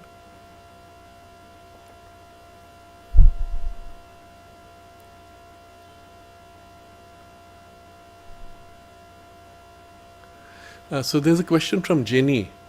Thank you for the cohesive explanation of the Iran intervention with all its stunning layers of execution, timing and detail. It brings me much hope for peace in this region. Yes, and you see very interestingly now, and that's why it's useful to see this much after the events have passed. We were still too close at that time. Suddenly across the global media, no talk about Iran at all. Nobody's talking about what was destroyed. And if you really dig deep, you'll find occasionally certain articles which confirm that the entire nuclear manufacturing facilities were totally destroyed. But rather than, at that time when they questioned Trump to make it seem as if he was incompetent, rather than saying he was right, they won't say anything and they just bury the story. But yes, something has shifted majorly within Iran also, and the signs of peace are also actually visible. But let's wait and see what happens. She has two questions, she says. One, why did Trump become so visibly irritated on camera when asked why Israel continued to attack Iran after he had declared peace? Well, he was, because there were groups within Israel which wanted to continue. So remember what I said earlier about many groups and many interests. So there are these groups within Israel which believe, and they have this, they follow certain prophecies and religious beliefs that certain areas have to be cleared up for the future which is prophesied, and it has to be owned by the Jewish people, and something will happen, God will reveal himself. So they have an agenda which goes in that direction. So there is that group. And then there is the military industrial complex equivalent, which I have said, within the Israeli military, of which I have spoken also earlier in the attack on the USS Liberty. And so they would want the wars to continue. They would want to provoke responses, or there will be groups which would say, hey, look, we have not completed our agenda. There's still that one point which needed to be blown up. We didn't blow it up. That would complete the agenda. Let's go ahead and do it. But I also pointed out why and how it was obvious Trump was in charge. So he's irritated that those people are not doing exactly what, when he has said that's enough, stop it now. He's in charge, but also recognize that in the hierarchy of a military operation, you cannot allow low-level decisions to be made which are fundamentally contradictory to the overall strategy.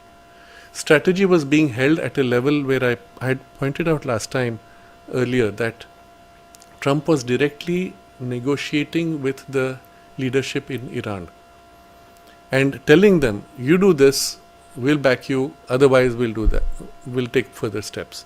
So at some point the other leadership would have said, okay, let's talk. At which point, if Trump does not stop all attacks, it will break that negotiation. Now these are things they cannot say in public. Trump cannot say in public, Iran cannot say in public. But it's extremely delicate at that point. You're trying to build trust. And if when you have just said, all right, we have promised we will stop further attacks if you come to negotiating table, and then someone attacks, it'll break that negotiation. So there are things like that. We don't have the full picture, but he would necessarily get upset if something happens on a lower level, contrary to that strategy. And the second question from Jenny, what do you make of Trump's base who are so upset by the fact that Trump intervened and he kept saying he would not put US into situations with other countries unless forced to? I understand why he did this, as it was the perfect timing and destroyed a function of the country that could have destroyed the US. And it was to bring peace through strength. But many in his Maga base are angered that he made such a dramatic move and are angered that he seems to bind our interest with Israel. What would you say to them to help them understand his move here? So that's also a complex situation from what I have observed, and I'm going purely with my understanding from what I have seen. There are groups within the Trump Maga base which are hardcore Christian and hardcore evangelical Christian who, because like I've said, religious beliefs are so weird, for them the Jewish people are bad because they killed Christ. So they have a permanent hate against Israel and against any alliance with Israel because it's with Jewish people. Okay. So there's that group which is part of the Maga base. Then there is the group which really wants peace and does not want any more wars. So if they have not followed the larger strategy of what Trump is doing, then they'll say, oh, he's starting another war with Iran. No, he's just ending a war before it can start. But they don't see that. So that's ignorance, or they've been misled by mainstream media which is constantly saying, oh, Trump is doing something different from what he's actually doing. So there is that group. And then there is the mainstream media presenting to you as if Trump's base is upset with Trump. What they will do is they will selectively pick a few individuals who will come up and say, oh, I respected Trump, I voted for him, but now I'm disappointed, he's going wrong. And they will blow it up as if this person represents the bulk of the Trump base, which is not true. So which of these it is, it's often a blend of these three things, in this particular case at least. And so I would still not give it much importance. Those who have voted for Trump have done it out of genuine recognition that here's a man who's kept his word, there's a track record. So even if he goes off track from what it seems like, let's wait and see and figure out, because he seems to be genuine, he's not going to do something outright wrong. So the bulk of the base there at least is understanding Trump in these terms. And even if they're confused or upset, eventually they do see through. So one of them, particularly, there are a couple of them who are in the US Congress who criticize Trump for having supported Israel. And they're coming from the Christian agenda. And they're hardcore Christians with a Christian agenda, and that confuses their understanding of both Trump's and the United States relationship with Israel and Israel's role. So I've tried to explain what that is from a civilizational point of view in that discussion we had on Israel. And if you understand that, you will appreciate how important it was for the United States to support Israel, but for peace, not for war. To support the group in Israel that wants peace, not the group in Israel that wants war. And so that is also one of those complexities you have to see through.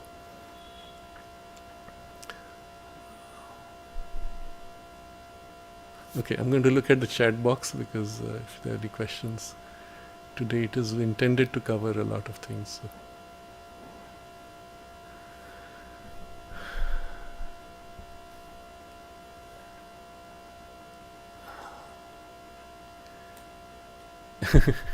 Yes, there are interesting comments people have made, so I'm going to not all take all of them, but just look at questions. So Hema is asking, isn't our corrupt legal system a huge interference of natural law? Yes and no. So it's an attempt to organize law. An attempt. All attempts necessarily will be limited in their scope.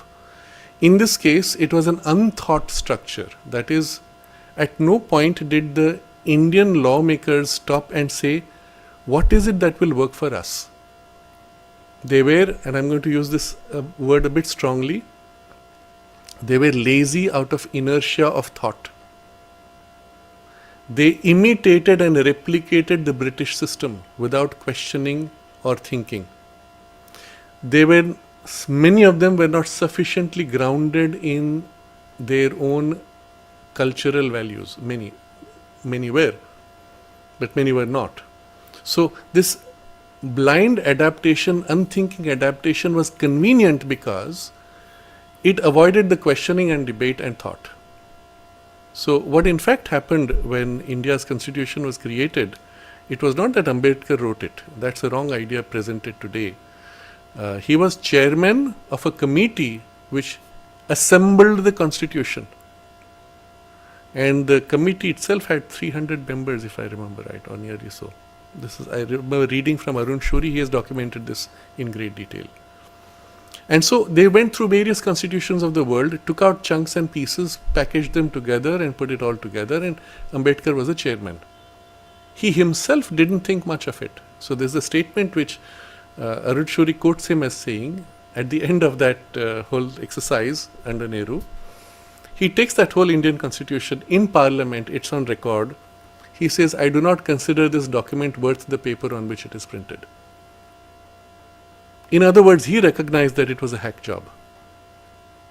These are very painful statements to view in hindsight. The question should have been then, what is it that you should have done that would have been worth the paper, or maybe more worth than the paper itself? And that thought never was brought in under Nehru, unfortunately. It was a replica of the British system. And so we have a failed system which has not worked in the past, which does not work at all. It's not suited for the Indian people or the mindset. And then we have also, along with that, the same continuing, what I have described as laziness of mind, inertia of mind, which continued all through. And every subsequent system or individual entrenched in the system is not interested in changing. It's a huge step that the Modi government has actually pushed through a new criminal code and even named it in Indian terms. So it's called the BNS, Bharatiya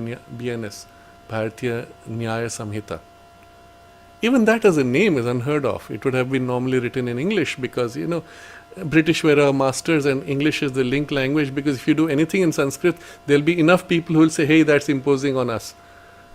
You see, your enemies are sitting in your own home. So to accept a foreigner as your leader is your convenient way to avoid internal debate with the irrational enemies within home. And it's a huge step that Modi government actually managed to do this and slam it through. And it seems to have worked, at least, but it's a small step.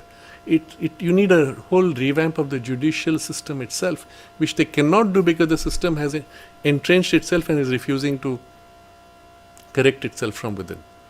So I don't know what form it will take, but it will have to happen. It will have to be a crushing pressure which will break it. So to Hema's question, yes, it's not natural law, but if you have to, and because we are a rational age, we need to have a rational structure which is reasonably objective, but not reduced to pure objectivism, which doesn't work. So how do you balance that?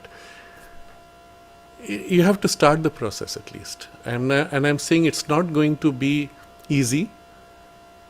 It will have to make compromises, but at least it'll work better than what we currently have, which is totally broken, because it'll be better suited for the people. One such, and it's the most obvious form in which we can take one step forward, is for certain types of cases we should be able to solve it with the structure that exists of the village elders sitting with the people who have a problem and sorting it out there and then, which is the panchayat framework. You know each other. You know when the person is lying, when he is not lying, and you agree to something because of the track record that you know of the people. It's doable. It's not difficult at all, and it can be done. So there are methods we could very quickly kickstart this process. Yes, Jessica comments, the military industrial complex has a budget, and if they don't spend that money regularly, it gets removed. That's one of the reasons for great wastefulness in all governments, even in India. I remember it was a bit of a shock in one of the universities. They were spending money to buy new computers and going for the most expensive, at that time, Apple computers, for no benefit advantage at all. In fact, you'd be locked in their ecosystem. And I said, why? And they said, because we have to spend so much. And if we don't spend it this year, we won't get the money next year. As a reason for spending, it's the most stupid thing. And you're going the wrong track. And there are entire businesses which thrive on this falsehood. Shouldn't it rather be that you have the budget, you draw on it as you need for the work you need, and if you save, well, that's carried forward to the next year. Why not? But that's not how the bureaucracy works. It doesn't think. It's on momentum of precedent. So who's going to question this? I still would want Modi government to make that change. It's not yet happened. They've made a lot of breakthroughs, but this kind of thing has not changed yet. But yes, it's the military-industrial complex's benefit also. Rabi's question, when will this game end? When you wake up. And that's why this discussion. They cannot continue when they know that you can see through their game. As long as they can play you, they will continue because they can, and they will get away with it. There's actually a certain mindset. I'm going to try to convey this. See if you can get it, catch something of it. Let's say now you are leader of industry or politician or cabal leader. You're looking at the situation. You've just made massive profits on pharmaceuticals, on stock markets, on selling weapons, selling poisons to people. You're seeing their misery, and you obviously have nothing. You're a sociopath, so it doesn't bother you. You are happy with your profits. You're looking at them, and somebody exposes you. You say, haha, let them do what they like. Nobody's going to believe them because all the other sheep are sleeping. Wait. Suppose now he has said something and there's a ripple, now the sheep are waking up. You call up somebody and immediately there are half a dozen news articles which attack that person or expose some moral wrong he has done or make some allegation against him, and he gets buried and everybody says, yes, we've forgotten. You've just accomplished this within a few days with just one phone call. You look at that situation and you laugh at these sheep. These are hackable people, they are worthy of being hacked. You don't care. What is the one thing you would be afraid of? That they wake up. If they wake up and you cannot hack them, you cannot manipulate them, your entire empire collapses. This is the reality from that position. But this is also the way they laugh. They know that you will not wake up because you don't care. You would rather be carried away by some appearance. So I give an example. This particular issue is becoming too public. Let's change the subject in the news cycle. So as happened a few months ago, I don't remember, in New Delhi, there was a bomb that exploded outside the wall of a school. To this day, nobody knows who did it. But it happened immediately. The news cycle diverted, started talking about bomb, safety of students, safety of children. You must start putting video cameras everywhere. And of course, you have your investment in the video camera companies. So you have triggered that with one phone call and immediately your profits shoot up. You just played them out, changed the subject in the news cycle. You laugh at their stupidity. You laugh at the fact that the sheep don't want to think. You are sitting on an elite level of power and authority where you can manipulate them. This is the mindset. If you can catch how this works, you can catch the way they look at you. The one thing they fear is that you wake up. And the moment you wake up, you recognize and you say, no, enough of this. You meaning more of us, enough of us. The game ends. They cannot continue anymore. And that's why That's one of the reasons why this series on current affairs. Jessica comments, the birth and rebirth of nations, great nations, is messy and painful. Yes, but why? Because people don't want to wake up. The change is compelled. The mother's warning was, she says something to this effect, either humanity has to wake up, agree to wake up and change, or it will be compelled by the force of crashing circumstances. That's the exact phrase. By the force of crashing circumstances, that the change will be imposed. So really the point is, do we choose to make that change, or will the crashing circumstances compel that change? I am still looking at this biggest failure in India is on the educational system. And it's now the force of crashing circumstances through artificial intelligence that we're going to have to recast the education system and question it. It'll happen, but it'll happen through much pain, through great shock, through great destruction. But if we had done this 10 years ago or 50 years ago, today we would have been leaders in the domain of knowledge, growth, even consciousness. Because after all, education is about also this conscious awakening to higher consciousness, if done correctly. And a very good example of this is China. The way China has managed its education, but also its overall strategy for economic, industrial, research growth. Today, one of the things which I keep seeing, it's amazing to see that some of the biggest breakthroughs, one of the key authors will be a Chinese. Maybe a Chinese immigrant in the United States. Some of them have also affiliations with their home country. They're technically US citizens, but the Chinese are playing a critical role there. In the same way as Indians have played in the Silicon Valley at one point, and today many Indians are at the head of many of these big companies. But that, to me, that's not so important. The core research, fundamental research, where you're making breakthroughs in materials properties and new technologies at a fundamental level, that's defining future leadership. So the new batteries which are coming out of China are now way ahead of anything the US has. Why couldn't India start this 10 years ago? And we still don't see that happening. Maybe there are first some signs now, especially after Operation Sindoor, that this agenda of Modi to make India self-reliant has triggered some movement in the right direction. But it's still not caught in the same way as China had organized, for two reasons. China is a monolith. The government itself is a dictatorship, but a benevolent dictatorship. What it decides, the entire machinery of the country moves together. In India, you make a decision at the center and you have 1,000 people who will oppose it. And you're pushing against that opposition. It goes much slower. But the advantage is there's the potential for correction, because in the very act of opposing, you're raising issues which need to be taken into account. So China can make huge mistakes, but when it moves in the right way, it moves rapidly and massively. This is the first big difference. The second big difference is, in China, through the educational system, the love for the nation has been inculcated. In India, rather, you were taught from childhood to dislike and even feel embarrassed about your national identity, your traditions, your ancient values.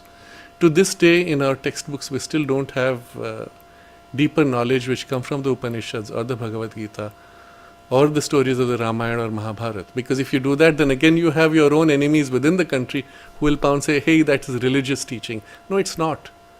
These are some of the most deep spiritual and philosophical and essential truths of reality. They are like a science. You can't say science is religious just because the scientists were Christians in Europe. It's not religious. What they find is reality of nature that you see objectively. And the Upanishads are of that category, and most of India's traditions. But you have those enemies who will block your own identity emerging, and this is what they fear. They fear India's identity emergent. And so every time that happens, they'll say, oh, that's right wing, that's Hindu agenda, etc. But it's happening inevitably, it's happening slowly because of this internal opposition. You do not have the pride in your country, so it makes for certain corrections to move much slower. So that's where China has two big advantages. And so yes, rebirth of a nation is messy, painful, and often in proportion to the potential that it has.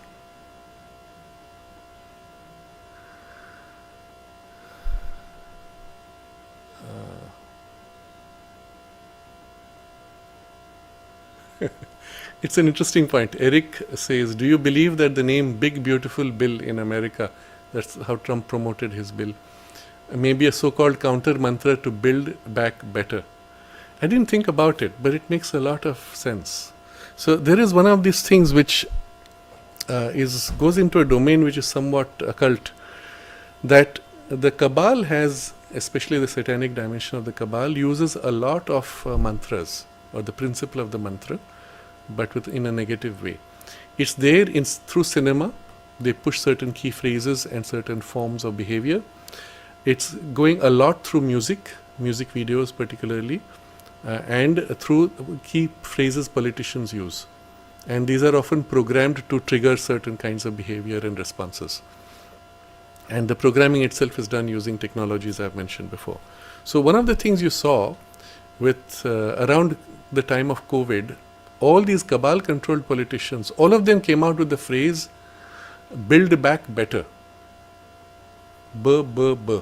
And that's not by chance. That's the alliteration which is like the mantric repetition and the amplifying the power of that sound. And it was build back better was said to be like a trigger, in which basically what they would do is switch to a socialist communist system where the government would control everything, and the build back meant first you had to destroy, and then you would rebuild in the model of the communist ideology. So this was the thing you saw repeated all across. All the cabal politicians in US and Europe were repeating this.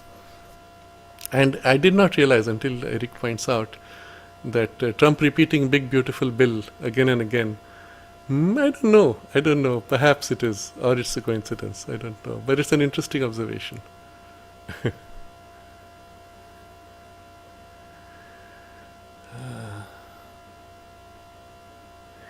Yes, Jessica points out Obama is being investigated for creating the Russia election interference. That's one of the things Trump is doing, which will actually put many of these politicians, take them legally to the responsibility that is due.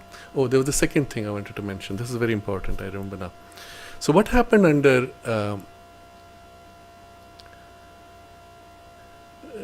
Joe Biden was, if you saw him in the alternate media, you saw that very often he was completely spaced out.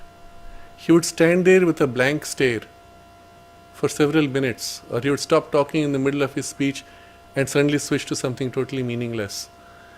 Or he would walk off, shake hands as if in the air, walk away, and weird behavior, all of which show that he had some serious mental issues, which now have been admitted by his doctors. And Trump has started an investigation into this to show how far it goes back, to expose. Now, we all knew it was there from the beginning, but it has to be evidenced. So even Joe Biden's official doctor has pleaded the Fifth Amendment, meaning that he will not incriminate himself, he will not answer questions. And that shows you the level of cover-up that's happening. But they've also announced that he has cancer, but the cancer has been there already for 2 years. So they were officially lying to the entire country. But meanwhile, while all this was happening, Joe Biden was largely living in his own home, not even in the White House, for days together sometimes, for weeks together. And during that time, there were still signatures going out with the presidential executive orders. Who was signing them? Not Biden. So they had what is called a stamp. It's called an auto sign or auto stamp, and they were stamping his signature on documents and releasing them. Who was stamping those? Again, the names are not known. They found out at least 3 of the names by now, but at that time they were not known. And Joe Biden, was he in the know? No. He didn't even know what he was signing or what was being signed in his name for a long time. So technically, many of those things would be illegal. So once they started this, it's called the auto pen. When they started checking the auto pen, they found that there was not one auto pen, but there were up to 4 auto pens. So they would have exact same signatures, copies of this across many documents, and then another series of documents which had a different auto pen, and up to 4 auto pens were in the loose. Who was using those while Biden was in his home? And these were the people actually running America at that point in the name of the president, signing orders in the name of the president. And this is very disturbing, and it is completely illegal. So this is a major investigation that has started under Trump. And when this is taken through to its logical conclusion, you're going to see a lot of arrests. And we'll see what form it takes. But it'll be interesting to watch. So Trump has much bigger issues going on. Certainly, eventually, the whole clientele of Epstein will also, in some form, be taken or will have to face their consequences, because many of these were pedophiles. That will also happen. But I do think it will take a little longer. And remember, it has to go through the official legal system where evidence is critical. So start with the things where the evidence is strong, get them on those grounds, not necessarily through the Epstein list, although they may have been on the Epstein list. And that's the way Trump seems to be currently heading. So RP is saying, make Bharat great again. Bharat is India. When you speak of India in the vernacular, it's not India. It's what the British called India. What India called India is Bharat. So make Bharat great again. We need to bring the song Vande Mataram in every school, theatre, festival, etc. Yes, this is a very interesting point, and I'm glad you brought it up. So, Sri Aurobindo wrote that India was given 2 mantras for her awakening. The first mantra is Vande Mataram, for which the Rishi was Rishi Bankim Chandra. So he's the Rishi who sees the mantra and gives to it a form. And it is Vande Mataram. Vande Mataram literally translated as victory to the Divine Mother. Victory to Mother, but Mother India, who is also Divine Mother. So victory to Mother India. It was the mantra on which the entire freedom movement sustained and was won. But when India became free and was divided, unfortunately, it was at that point that this would have become the national anthem. But the group which wanted Pakistan and did not go to Pakistan and stayed in India now raised the problem, saying, but we cannot worship India as mother because of religious issues. Therefore, you can't have that. So, Vande Mataram was set aside and made into a national song, and what was made the national anthem was the song written in praise of King George V. That was made the national anthem. I've spoken about this before, I won't repeat. So,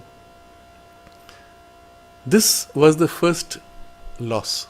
The mantra itself was removed. So, RP has a valid point here saying this needs to be brought back.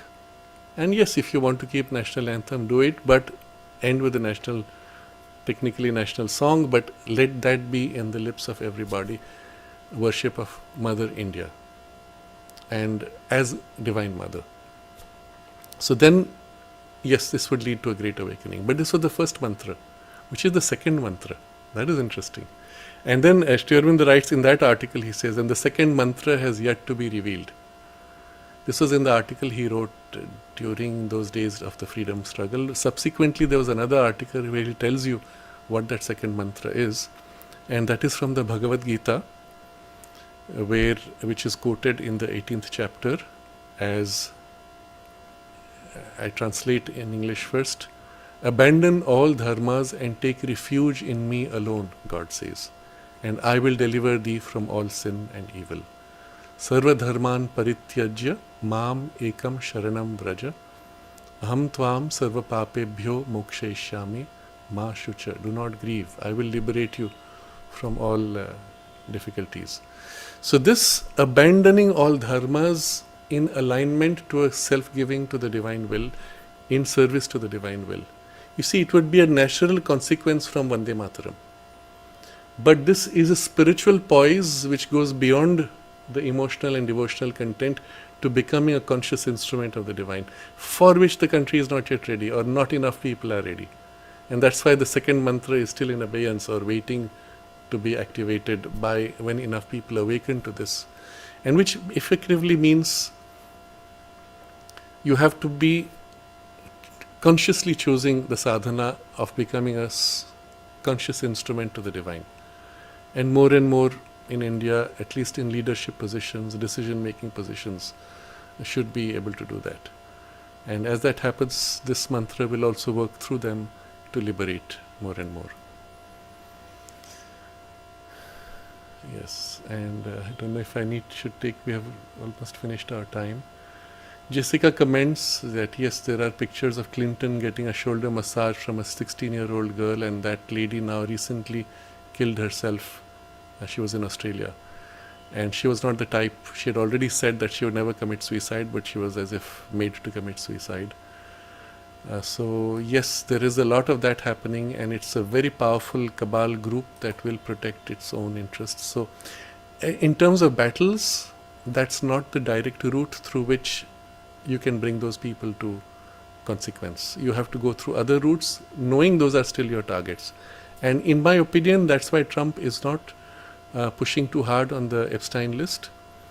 There is of course a deeper dimension that Epstein list itself is not the real list, because Epstein's right hand was Maxwell, who was actually handling the list. She was the real person organizing. She's still alive, she's still in jail, and if at all she speaks, people will go to jail. So protecting that or working through that would be the way. Epstein is almost irrelevant. It is the institution that is Epstein, who's represented by this woman, that will be probably the way it might happen. But let's not anticipate too much. I'm trying to show you rather the strategy viewpoint that would be relevant from Trump's perspective. That you go for the big fish, but with methods that would actually stick in court, and other things you keep for as that unfolds.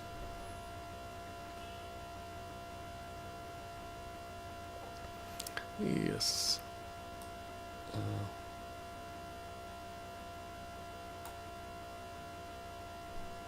So Rajarshi says, I remember eating Burger King once and I did not enjoy, and it felt I had cravings for more. And that's one of the poisons which creates the cravings. Yes, in fact, the purpose of that is these things have actually, monosodium glutamate, for example, is intended to trigger cravings.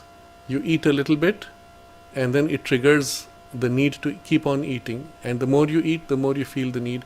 And your stomach is full, but you're still not satisfied. And these are all done chemically.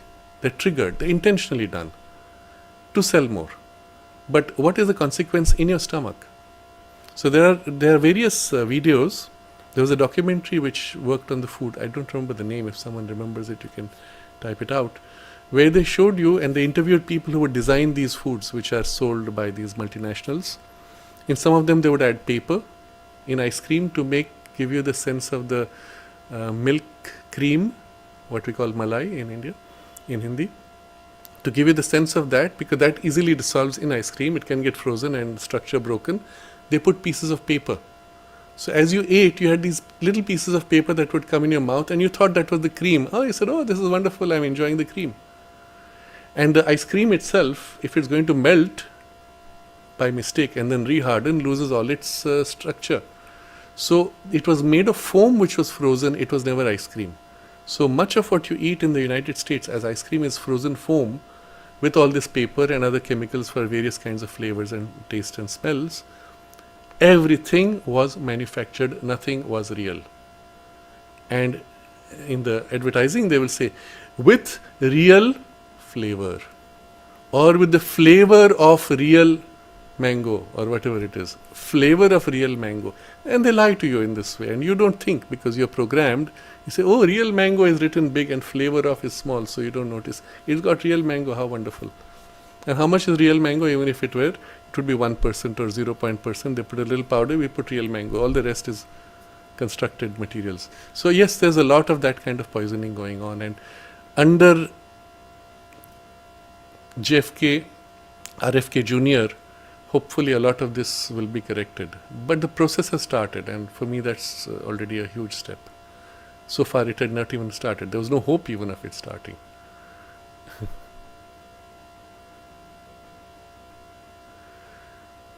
Yes, I think we're going to bring this to a close for today. I want to close with a comment. Okay, just one more last question. Okay, Sonance, two questions I'm going to take. Resonance is saying, you talked about NSA. Can you share anything about Edward Snowden? Yes, Edward Snowden, who came out exposing the intelligence community and its methods, and even some of its software and techniques. And then he was chased, and then he escaped from the US with his hard disks. He ended up being in Hong Kong, releases those hard disks, and then he escapes to Russia and then lives in Russia. Do you think the CIA could not find him? Do you think the NSA could not find him? How did he even get away? And how did he release all this? And he didn't do it in one go. He released through many tranches, through certain journalists who became famous, obviously, for having done that. And he continued to do that sitting in Hong Kong. How did he manage that? And do you think they would have allowed him? And the underlying truth, as we found out, was he represented a CIA front to attack the NSA. What had happened was, under Obama, they were trying to dismantle all the opposition to the cabal interests. And NSA had this, so they had to break the NSA's independence, bring it under purview of the president and reduce its powers. And so this was a hit job internally within intelligence community. He was protected by the CIA, allowed to do all this mischief, settle in Russia, etc., or even release these things, protected by the CIA while he was doing a hit job on the NSA. So it's one of those complex things. If you don't have the background, you wouldn't understand. And that's why even today he's free. He can get away with anything. Normally, anybody who had gone to the point where he released the first tranche would have either been arrested or assassinated or silenced in some way. And he continued multiple tranches. That cannot be done unless he is protected. Who would protect him in Hong Kong? And it was not even China. So, and the second question, I will take this as last. Someone called first, last. Why are people of insincerity and malice in possession of power? It's a very important question. The simple reason is because they took the trouble to seize power. People of sincerity and goodwill, often out of a kind of a perverse ego, will say, I am not interested in power, or because they are good-willed and often sensitive, when there's a head-on collision with another for the struggle for power, these people will back down to avoid nastiness. And the nasty people will deliberately make it nasty so you back off so that they can seize the chair. And they do it deliberately. I've seen this, I don't want to give too personal an example, but in the government institution, where somebody who was corrupt was removed and someone put who was non-corrupt. All the people who were using the corrupt person ganged up against this one person and threatened, literally threatened. Who are you? How dare you? If you don't do this, we will do this. We will throw you out. We will ensure your reputation is ruined. They gave all the possible threats. Speaking of space nearby. Why? Because they can do it and get away with it, and the person is not complying, and they'll make it so nasty the person will resign, back off, or yield. They don't care. So when you're facing and in a struggle for power, this was general observation that the mother made, that it is still in the hands of the Asuric forces. And you have to be as strong as them or as persistent as them or willing to take the pain with the thick skin that they have, survive with your more sensitive skin. Be at least as strong as them. And you must be willing to fight. You cannot say, I will give up because I am more pure, I am more special, I am more spiritual, I am whatever it is. And this was the failure of spirituality which became ascetic. When spirituality became ascetic, it withdrew from wealth, it withdrew from power and therefore lost both. And Sri Aurobindo's observation, these things have to be won back now. Because we gave it away to the Asura, you have to win it back. So coming to your question, why are people of insincerity and malice in position of power? Because we let them. Because we left this space free. Because we backed off. And it is essential that if you have the power, you stick to it. The problem is when you come under their attack, the risk is that you might become as crude and coarse as them to survive. That should not happen. So the challenge is this: can you maintain your spiritual core and goodness and purity and sincerity, etc., and under pressures survive and not be corrupted? If you can do this, that's the future leadership. Those who can do this are the future leadership. And we are at that stage in world affairs where people with this are actually getting opportunities. Slowly it's happening. I'm not saying it's easy, but it's happening. It's happening first within the domain of large companies, at least, or startup culture. Elon Musk is an excellent example of this. Political space is more difficult, but at least as long as Modi is there, he is ensuring a certain degree of cleanliness within the political space that allows such people to come to power. And initially he came to power because he was backed by the RSS, and he replaced a very corrupt fellow. And when he came to power, he was selected. Had he gone through the electoral process, he could never have come to that position, because they would have weeded him out because they were all corrupt. So he was selected and placed on top, and he had to clean the system so that he could survive, and then rebuild the system from scratch with people who were competent. I remember at that time he had just come to power. A few years down, I was in Gujarat. I had been invited for some program by the government, and there were two occasions. One was that, there was another occasion. I had a program where the mayor of the city was brought. And so I chatted. This was a lady. She was so nice and calm and cool, not at all like a politician. I said, "What are you doing as a mayor?" She said, "No, Modi is trying to clean up the system, so he asked me if I would be willing to be mayor." I said, "Okay, yes." I don't know anything about this. It's a whole new world. Very innocent and pure intention. But it was possible because someone at the top created that space. I don't know how long she lasted, but certainly if she did good, she would have done. Whether she did something, I don't know what was the level of competence. But if she did, she would have done well, because that was the type of the person. So I'm saying that there is an opportunity today because of these huge disruptive forces, but also the divine force working through these disruptions is creating spaces where people with the right capacity and intention and aligned to something higher, willing to work it out the hard way, can get a chance. But you must be strong. You must be able to be resilient and hold firm your ground. Not given to the insincerity and malice, which on the other side will push back hard, because they're losing their power. So they will push hard, they will get desperate, and you should be able to be firm. For that you need a spiritual base, a deep equality, a deep peace, a deep inner strength or power, a strong vital which is aligned and open to the higher spiritual power. Something is needed which can hold firm despite all that. And it will happen. It can happen still. So I hope that helps you to understand why it has happened, but also what you can do to correct for it. I'm going to end with, oh yes, sorry. Suraj says now we'll start learning Mandarin language. Yes, perhaps, I don't know, but not necessary. There was another question somebody had asked, should I buy Lenovo computers? So I'll make close with this. Vivek had asked, so is it a wise choice because it's owned by a Chinese company? The thing is this, you have no secret to hide. They're not interested in you. At best, they are mining your data to train their AI. That's about it. Don't worry. Go for whatever computer is best, irrespective of where it's produced. And maybe it's produced in China. But notice what Modi has done, and it's being done very carefully. They're shifting the entire manufacturing base of high technology to India. Apple has already agreed to this. Under Trump, this is being promoted through US companies.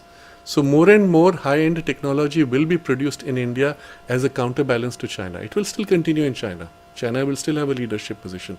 But when it happens in India, you'll actually have a choice. But these are decisions made now which take 10 years to fully fructify. and you must have the patience, but you must have take the decision and start doing it. When you can, when you have a choice, you will exercise the choice. When you don't have a choice, just go with what it is. You have nothing to hide. If you have something to hide, we'll take the defensive measures as much as possible. So I'm going to end with one quotation from the mother, and this is going to be perhaps helpful for us to understand how things work from a higher spiritual perspective. Because it's not as if from the higher perspective the decision is made and it happens in the way we think. So somebody asked the mother, this is 1953, 29th July, "Mother, you told us one day that all that happens to us has been decided in advance. What does that mean?" So mother said, "No, that's not how it is," and it's probably not how she said it. But what she said is that certain things can be perceived at a certain level, and from there it is inevitable to happen. So she says it was going to happen here because already up there it has happened. That's why it's been decided in advance. And then she says, "I'm going to give you an example which perhaps will make you understand. I do not remember exactly when it happened. It must have been sometime in the year 1920 probably, perhaps earlier, perhaps 1914-15, but I don't think so. It was sometime in the year 1920. One day, every day I used to meditate with Sri Aurobindo. He used to sit on one side of a table and I on the other, on the veranda. And one day, in this way, in meditation, I entered, how to put it, I went up very high, entered very deep, or came out of myself. Well, whatever one may say does not express what happened. These are merely ways of speaking. I reached a place or a state of consciousness from which I told Sri Aurobindo just casually and quite simply, 'India is free.' This later Sri Aurobindo commented was from the overmental consciousness. It was in 1920. Then he put to me a question, how? And I answered him without any fight, without a battle, without a revolution. The English themselves will leave, for the condition of the world will be such that they won't be able to do anything else except go away. It was done. I spoke in the future when he asked me the question. But there, where I had been, where I had seen, I said India is free. It was a fact. India was not free at that time. It was 1920. Yet it was there. It had been done. And it happened in 1947. That is to say, from the external physical point of view. I saw it 27 years in advance, but it had been done. Now, mother is saying, you see, they are not used to boasting. It's not in their temperament. So she says, I saw it happen. The fact is, they were working for freedom. They made it happen. So it was done on that plane, and then it took 27 years to actualize.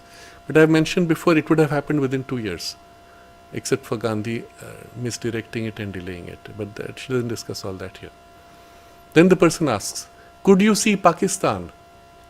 Mother, no. For the freedom could have come about without Pakistan, without division of India. Indeed, if they had listened to Sri Aurobindo, there would have been no Pakistan. Well, externally it seems to take time, but in fact it is like that. So then they ask, what happens if there's a catastrophe? Can you avoid it? And mother says yes, etc. But this point I want to make. Why did India get divided? Why the partition? When over there it was decided and inevitably it would have happened here, why the partition? So from there to here something came in which divided things. So Sri Aurobindo says later that it was from the overmental consciousness, so it has a potential still that there will not be perfect action, but there will be potential for division of some kind. That's a different theoretical basis. But why? Because on the human level, there was not sufficient alignment to the divine will. When she says if people had listened to Sri Aurobindo, there would have been no Pakistan. And this is to tell you that while the divine will may act, while the mother's grace may act from above, its translation through a human instrument is critical, and for the instrument to be completely transparent, or enough instruments in the action in the domain where the action has to take place, is necessary for it to be fully worked out in its ideal optimum way. To the extent that humanity is unready or refuses or opposes, that will still happen, but it will happen with delays and transitional stages. So in this case, partition of India is one such transitional stage. Eventually there will be a reunion of some kind. Maybe stronger, maybe more perfect, doesn't matter. The point is there's a delay. And so in the current struggle, in the current battle which is ongoing, this is also a problem. That we need to have active instruments. And each one of us, even if we are here doing nothing, we are not sitting next to Trump or with Elon Musk or Modi, or we are in our space. Where we are, we have to do what we can do. And to them who are in that battleground, on an extreme battle where even it's a question of life or death for them, and there are so many attempts to kill them from the cabal, goodwill, prayer, protection from our side will be a great help. But the fact that we are aligned also to the overall intention is part of that help, which we can extend through prayer, but also through our state of consciousness in supporting all good efforts that happen. And especially be careful, do not identify, as I said before, with a general group, race, institution, name, title, whatever. That would be an error. Understand there are multiple forces. Even within an individual, sometimes there are multiple interests and forces struggling. Align with the ideal, align with the positive forces of light and evolutionary forces, even if it is working through a person which you may or may not like. That's not important. Is it an instrument, even partially, for an evolutionary upward turn? Well, you are supporting that, the overall intention of the divine force, and it's working through people and circumstances. This is extremely important. To the extent that there are more of us in a receptive base and actively aligned to that in our own personal lives, it allows for that action to be more complete, more direct, with less such delays and partial or indirect steps. The divine force ultimately is all powerful, but it must go through transitional steps according to the receptivity of the circumstance and of the people. And this is where we can make a very big difference.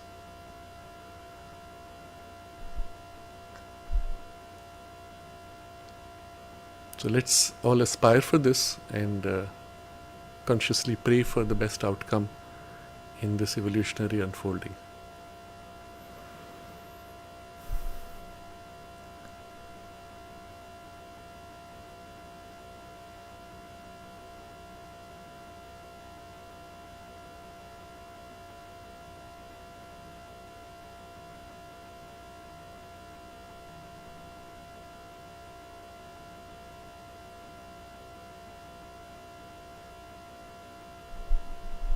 Namaste.